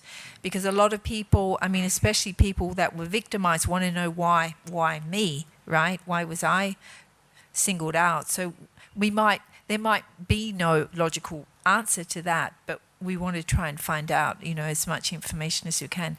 So we very much appreciate you coming forward. If I can say one last thing, and I would say this for those like me who find ourselves today on the wrong side of history. I don't think we should be. I'm not ashamed of my engagement in politics. I'm not ashamed of my political opinions. I'm not afraid. I'm not ashamed of the way I fought for freedom, for justice, for democracy, and things like that. That's all fine, but it's the methods. And I'd like to tell the people who who like me feel today a bit embarrassed or a bit bruised by what is happening, that they shouldn't be, because at that time, 42 years ago, coup d'etats were all over the place. I never saw it as something wrong. I saw it as, when it happened all over Africa. It's quite normal that it happens in Seychelles. And I would say probably that some of the people, not all, I'm not trying to defend others, but some of the people who eventually were part of this coup didn't see anything wrong. It was one way of changing a government. But now, with hindsight, and with history behind us, and with those testimonies of those people who have come to us and who have told us how painful it is, how painful exile is, and from being an officer in the police to serving meals in a restaurant in Texas, it's painful. These are hard moments, and from my side, I never always understood that, but now we are in that process. So I would say it's not about self-incrimination. It's about just basically telling the truth. And I already feel a little bit lighter having spoken to you. I mean, I totally agree with you. It's about being part of building the new fabric for the society, right? Don't keep yourself out of it. You know, we're not trying to victimize people that now find themselves on the wrong side of history either in this process, right? It's just a process of clearing the air in a way and building a new foundation. But thank you very, very much. I hope you inspire others. I hope you inspire some perpetrators to come forward, because I think we really need that for this process, you know, if it's going to be successful. But thank you. Thank you very much. Thank you. Thank you. Thank you.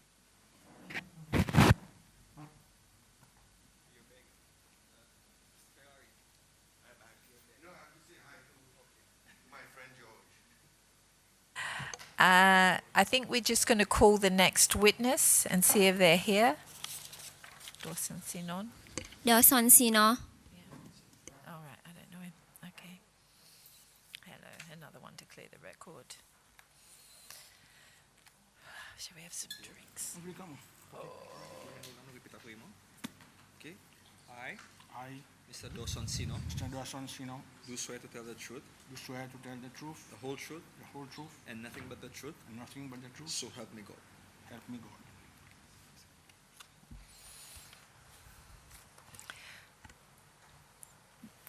Thank you for appearing today, Mr. Sinon.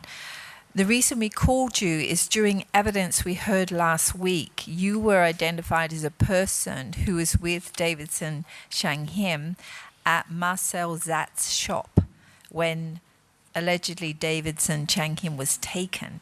And the Commission would like to know if you can throw any light on this issue. Thank you. Kout Marcel Zat mon chila oui. Avec Davidson Shanghim mon pas chila.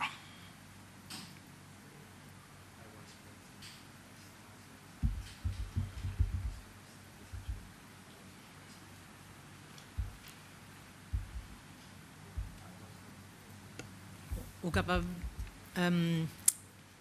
expliquer un petit peu plus qui joue ça et dans quelles circonstances? C'est les 5. C'est dimanche les 5 juin. Oui. C'est entre les 5 juin.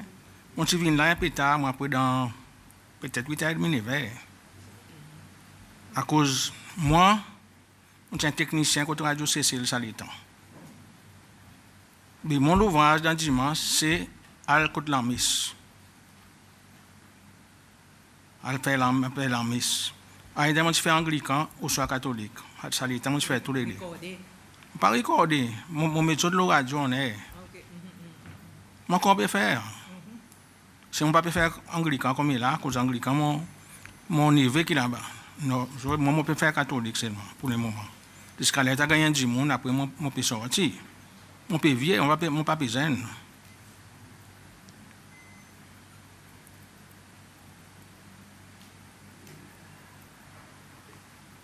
So, ça joue dimanche ou tu finis faire la messe? Non. Tu n'as pas la messe. Et on descend, moi, venu, moi, du monde à l'église n'a pas, ni père aussi n'a pas. Alors, ce qu'ils m'ont pour faire, moi, je dis, qui n'a pas, tu n'es madame, là, pas comme ça, non, c'est bon. Ça des trois autres, là. Ils disent, vous pas entendre des coups d'état. Moi, je dis, bon, pas de mettre en radio, bon matin. On descend, puis.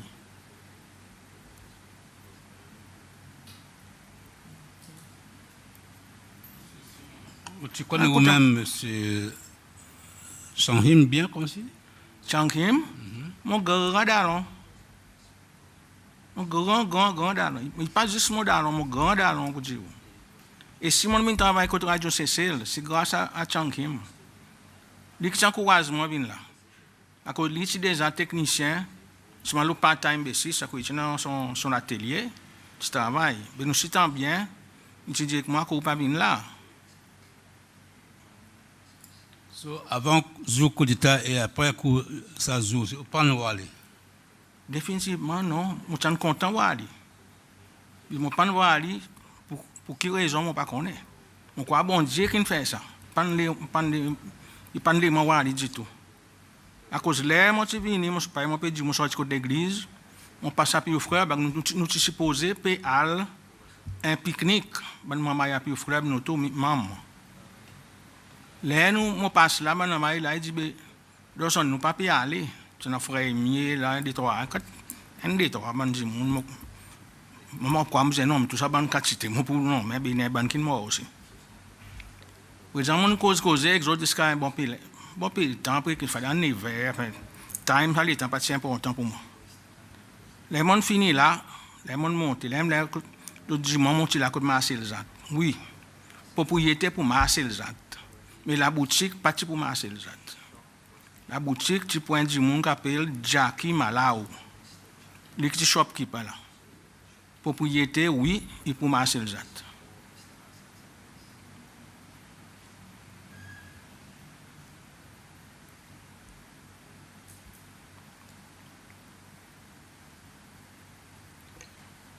Monsieur Sinon, bon après-midi. Bon après-midi. Par rapport à la cathédrale Immaculée, qu'est-ce resté? Moi, ça l'étant, je suis resté en ce déjeuner, au soir, je suis resté Saint-Louis. Le temps où sorti la cour, ça joue là, ça dimanche bon matin, pour ouvrir l'église. L'église catholique. Quelle manière où tu déplacé? Tu dépasses mon l'auto. Ah, tu as un propre l'auto? Oui, 3409, un Dawson. Et là, c'est même aucun du monde peut arrêter pour dire que tu peux aller? Non, pas tu vois, non, c'est pas l'habitude. Que moi, je descends. Personne ne peut arrêter moi. Et personne ne peut arrêter moi jusqu'à l'air, son lendemain. Après, je raconte tout. Laisse-moi finir. Ok. Les gens sont sortis à Pio Club. On peut dire, nous finissons peut-être dans l'hiver, peut-être l'air, par exemple, pas si important pour moi. Les gens connaissent un coup d'État. Mais c'est ça, coup d'État. Nous pas connaissons un coup d'État. C'est seulement un coup d'État. Oui, on entend dans la radio, télévision, il y a un coup d'État, mais c'est ça, coup d'État.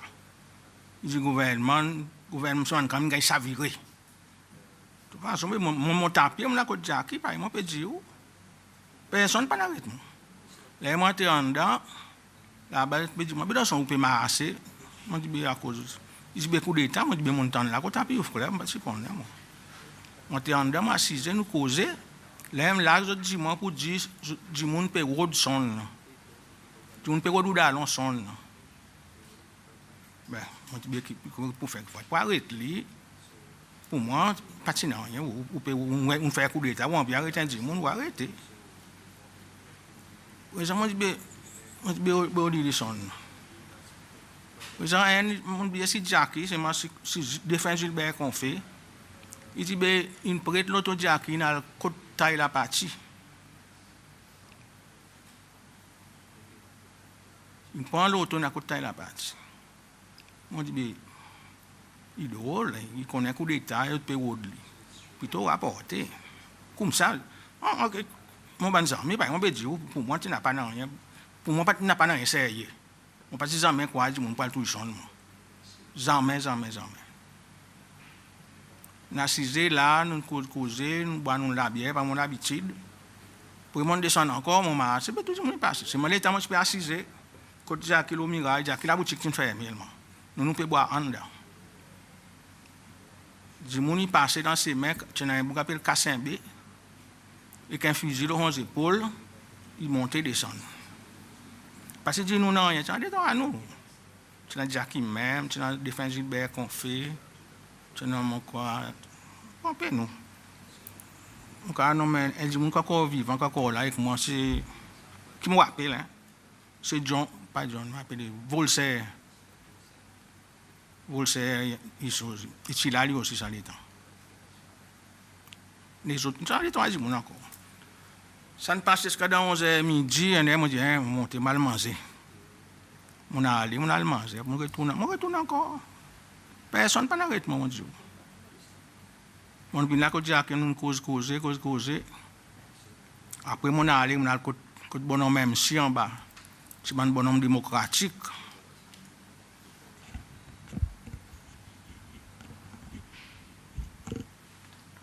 On a côté MC, nous causer, côté MC, c'est 4 même. près dans 4h30, à peu près 3h30, 4h30, quelque chose comme ça. Là, moi, je suis côté MC, moi, monté. Mal de choses, mal de Jackie encore, on a si cause, aller seulement. Sa quantité que tu as un bon matin, n'a pas. Là, il vient un bouga appelle soc, avec son fusil sur les épaules. Il dit que Jackie donne la bière. Jackie, il faut nous passer de l'autre côté. Passe l'arrière, il sonne là-bas. Il prend la bière, qu'un autre dalle, un petit. Un zénement, ma cascade même. À cause de ça, il y a une cascade, mon connaît. Il tient gros garçon, ça l'autre tient peu maigre. Anyway, n'a pas de problème. Il a 6 ans, on la bière, il a allé. Présent, nous fini. Moi encore, on descend encore, on dit mal des actions, on a l'habitude. Là, on monte plus tard, mettons 4h30. Et on voit l'autre Jackie dehors, l'arrière, ils sont une parc. On dit à mon dalon, son une vini là. Moi, je suis en dedans, je dis, Olison, je vois l'auto dehors. Je dis, moi, son une gagne son beau, il peut aller en bas. Il dit, soutien vient après 2 minutes, tout ça ne battait que lui. On dit, aïe, yo, laisse-le. De toute façon, tu as mis dans le cas, sur le matin, tu as la gueule. Si nous voyons la bière, nous causer. Puis, moi, je avance 5 heures. Après, on veut du lait, pas trop important, pas trop chose de lait, à cause, on participe à guetter lait, c'est moi où qu'on est à peu près qu'il est. Ça peut dans 5, on met les dans 4h30, 5h moins le quart. Nous tenons un coup de fusil. Nous disons que ça fusil encore, regarde, les kills, qui petit fusil là. Bon matin, tranquille. Et nous choses, nous c'est tranquille, nous boivons la bière. Passe 2 minutes après ça fusil. Il vient à Tantine, qui s'appelle Maryse. Tu restes derrière, au bord fonce la grenade dans ses mains bilets, là, avant le vieux cimetière. Tu restes là. Il vient crier. Il dit, autres, donne-moi quelque chose pour boire. Mon gars, il souk. Il dit, qui n'arrive. Il dit, je suis une tourisson. Je suis une tape avec fusil.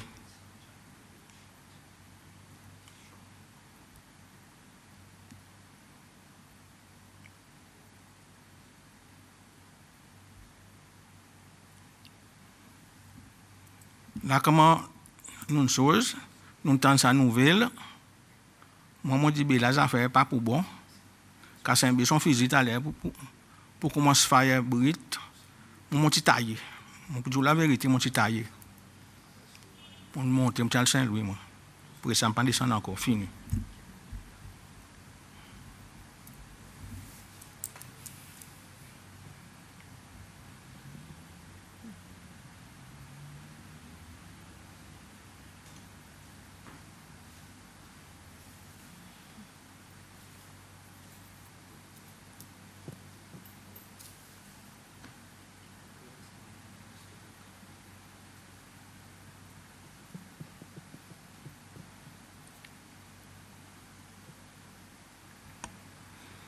Monsieur Sinan, d'après vos explications assez détaillées, cette tantine que tu appelles négresse.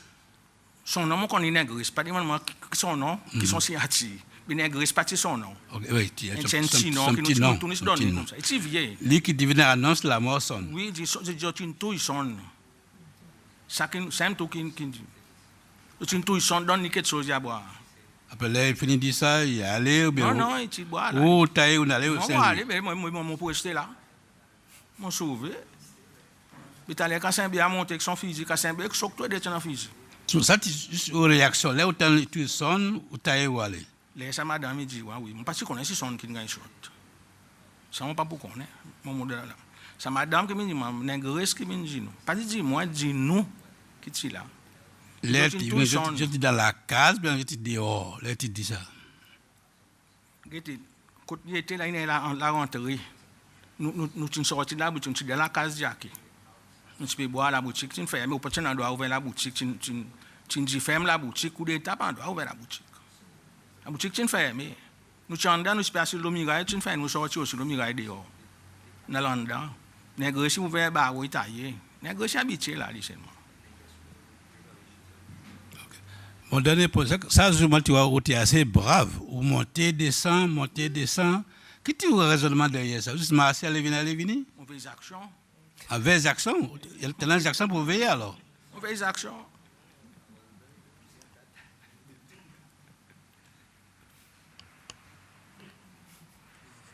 Monsieur Sinon, bon après-midi. Bon après-midi, madame. Dans au segment on dit là, bon pour dire les temps où tu arrives côté Jackie Malao, côté l'auto, c'est dans l'auto qui sonne là dans tin parc dehors. Ça l'auto oui, tin parc dehors. Fini parc dehors. OK, et aussi on demande au lycée, dis mon arrête là. Dis-moi, son inarine qui a arrêté. Et pas non mon lequel qui pas connaître qui n'arrête là. Non. Pas non. Personne pas non aucun non lequel qui n'arrête là. Qui m'a y a arrêté, qui m'a y a aller aussi, si n'a dans l'auto, si n'a la pied, ça mon parti connaît. Il est en négresse annoncé que zot intuition, il ne mentionne aucun nom. Non, c'est zot intuition d'accord garde, ça qui tu dis. Je donne quelque chose pour lui boire. Il gagne un choc comme ça, pas. Quand en négresse dit aux zot, dans l'esprit où il pense à qui ça zot, ça n'a zot. Pas qu'on est tout ça est en physique. Choc c'est en physique, cassette c'est en physique. Ça dit qui me connaît. Après une bande c'est passé, là où passe côté corps tu vois un dès là c'est en physique. Pas qu'on est les quelques les quelques touillé. Il y a des trois autres que tu as. C'est moi après mon comprendre une bande physique vide. Les bandes c'est pas les bandes physique vide. Vous reconnaissez des trois démons qui dans sa lettre ou une remarque zot, ou rappelez les autres noms? Ben les bandes mort, mon quoi choc mort, cassé béton mort, la bande qui me connaît. D'après vous, Monsieur Sinon, il n'y a aucune raison à cause qui son Monsieur Chankim Tigantouye? Définitivement non, pas beaucoup à dire à cause tout. Même à cause, maman demande mon école à cause de ce pays. Ça comme quoi que pas, c'est Ferrari si là d'aller. C'est que fois ça qu'on a à cause lui m'entendait ici dans l'auto. Ça m'a pas compte plus que ça m'entendait ici dans l'auto, Dawson Belhomme. Ça m'entendait moi jour. On pas connaît mais m'entendait. Si vous entendez ça? Oui, m'entendait. Avant que Monsieur Lefebvre t'y mentionnait semaine passée? Ou comme si depuis longtemps on connaît ça? Ça me connaît, moi je suis Jackie dans la route, moi je dis. Même dès que moi je dis, son descend dans l'ambulance. Il vient là côté Jackie. On pas connaît mon entendait. Même dès que je prends l'auto Jackie na côté la partie, mon big son.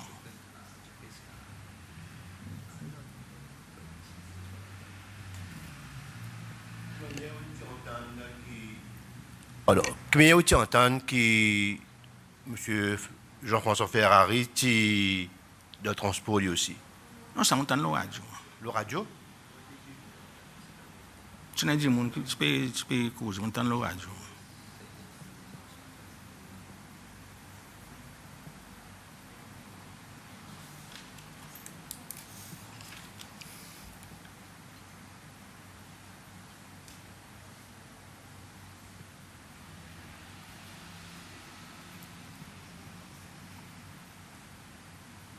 Ou dit que tu as le radio pour dire Jean-François Ferrari, tu es dans l'auto que Hudson? Oui, le radio, m'entend des choses. À peu près, quel est ça? Oui, je ne sais pas qu'il est à cause de m'entend le radio. Ok. À cause du radio, il répétait quand tu t'es fait. On entend 5 fois, je ne pas écouter tout.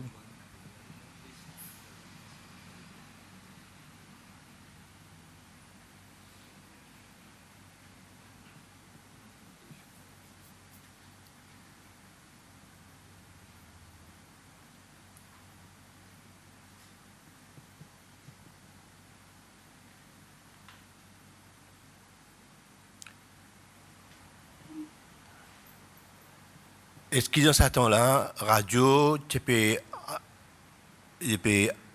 raconter l'événement dans le coup d'État? Est-ce que souvent, tu as des informations qui citent non ban dimoun pour dire Par exemple, il y a un témoin qui disait, ben, lié que ce groupe, Tinal Airport.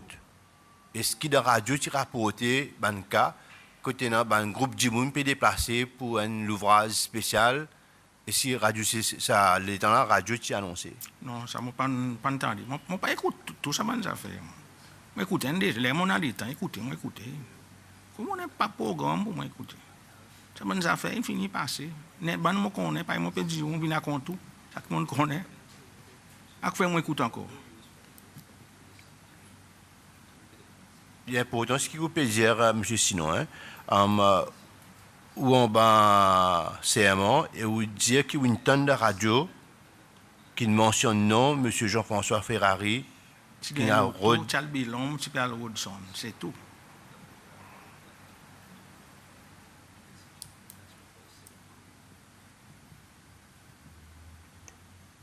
Non, moi, ajouter à cause ça, ça point ici, c'est important à cause ça me s'est fait causer avant où. Oui, Et tu nies catégoriquement qu'il parle déjà de sa qualité de transaction. Et ça, on peut insister comme ça, qu'il y a un point important. Ça. Il m'a entendu, ça m'a dit, qui dit le radio, tu dis, tu sais que le radio a trouvé, tu t'en dis. Mon dit, mon pas dit, oui. Il là il pas là dedans. J'ai un monde dit il là dedans moi. Du monde tendait. Est-ce que tu mentionnais aussi lesquels autres du monde qui étaient dans ce transport? Exactement, mon pas trop appel si lesquels que tu peux drive. Si maman connaît Ferrari, pas tu peux drive. François Ferrari, tu n'as pas l'âge drive. Il tient encore l'école collège ça les temps.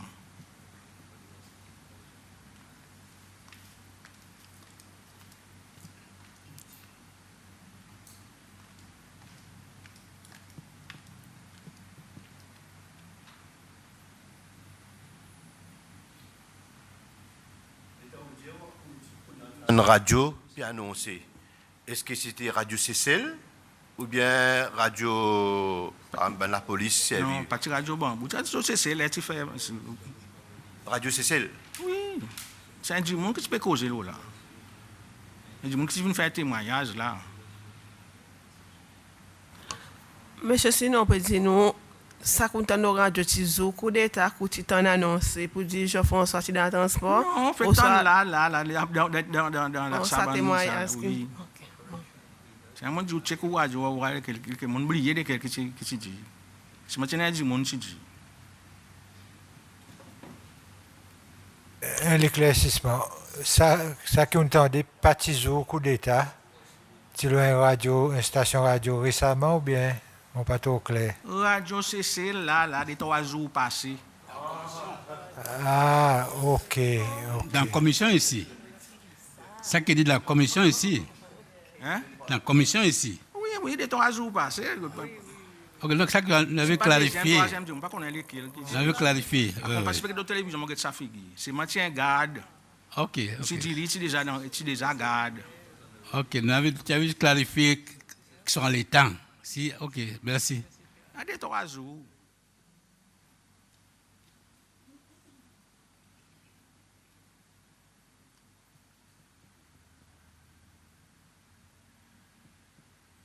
Maman, j'ai une petite question pour M. Sinon. Ou dit, après coup de fusil, ou tu tailles, est-ce que c'est lui? On va tailler. On dit, coup de fusil, nous là, nous peux boire les coups de fusil. Nous pas tailler, nous. Les nègres, c'est venu. Il dit, nous, pour dire que tu touilles son. Là, moi, tu bois mon labien, moi, tu tailles. Mais qui arrive avec l'auto? Ou l'auto? Mais l'auto, il a une mission. On partit dans l'auto. L'auto, on a côté, on resté là-bas, Saint-Louis. On n'a pas, on doit mettre l'auto. L'auto, tu quittes la mission. À comment tu viens bon matin, moi, je fais la messe. Pas moi, je fais pour catholique, je fais pour anglican. Même quand moi, anglican, comme il a, on peut faire catholique. Comme il a mon neveu qui fait pour anglican. Alors, on n'a pas de problème. Je ne suis pas capable, je viens aider.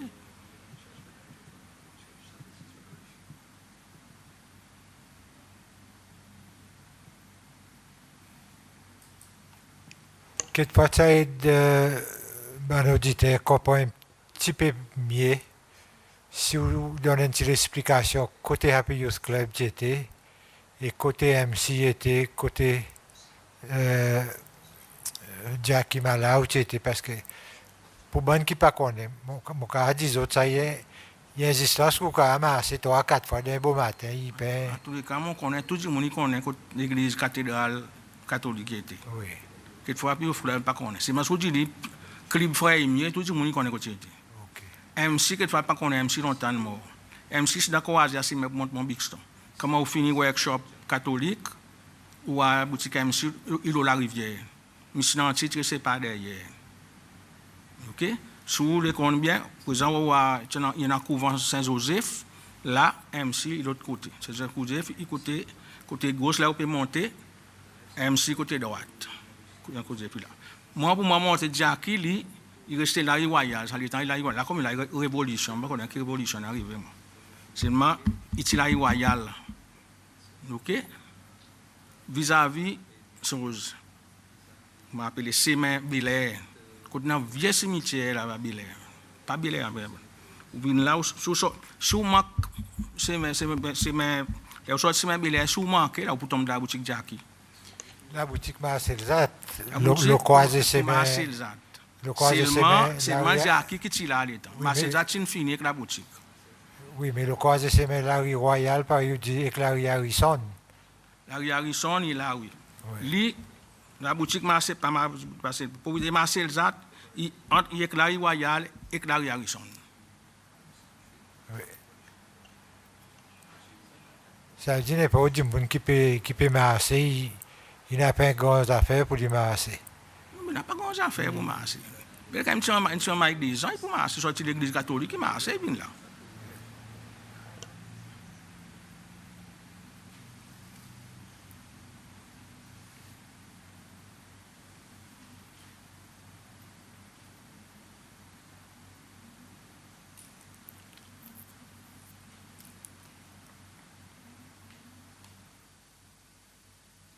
Thank you so much for coming today and clarifying the record for us. We greatly appreciate it. Unless there's anything else you would like to say to the Commission, you'd be free to leave. Merci. Thank you very much again. Thank you. Okay. Go. Pour tous nos bons auditeurs, je suis content de prendre l'exemple de M. Sinon, par exemple. Nous appelons à very short notice par il nous dit, il vient, il dit nous ça qu'il connaît, il pas acquis personne, il pas acquis rien, mais seulement sur l'information qu'il donne nous, il aide nous à comprendre les autres quelque chose qui nous peut aider au fur et à mesure. Et moi, je vous demander que plus de monde ils suivent ça l'exemple et si vous avez quelque chose qu'ils autres connaissent, s'il vous plaît, venez dire commission. Il n'a pas aucune conséquence, n'a pas aucune punition. Ça qui vous dit ici, vous n'êtes pas capable de punir, ou pas capable de poursuivre, ni criminellement, ni civilement. Alors, s'il vous plaît, en nous tous comme une nation, participer dans sa procédure. Merci.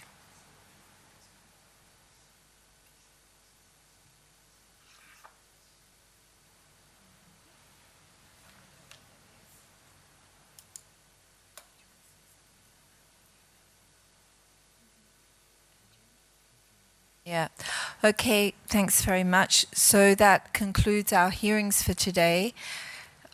We will adjourn and we resume tomorrow in the case of Mr. Tirant, but that case will be held in closed session. We will resume in public session at 11 a.m. to commence the hearing in another case 11 0011. Julian Maxim Tirant. Thank you very much. Bye. All rise.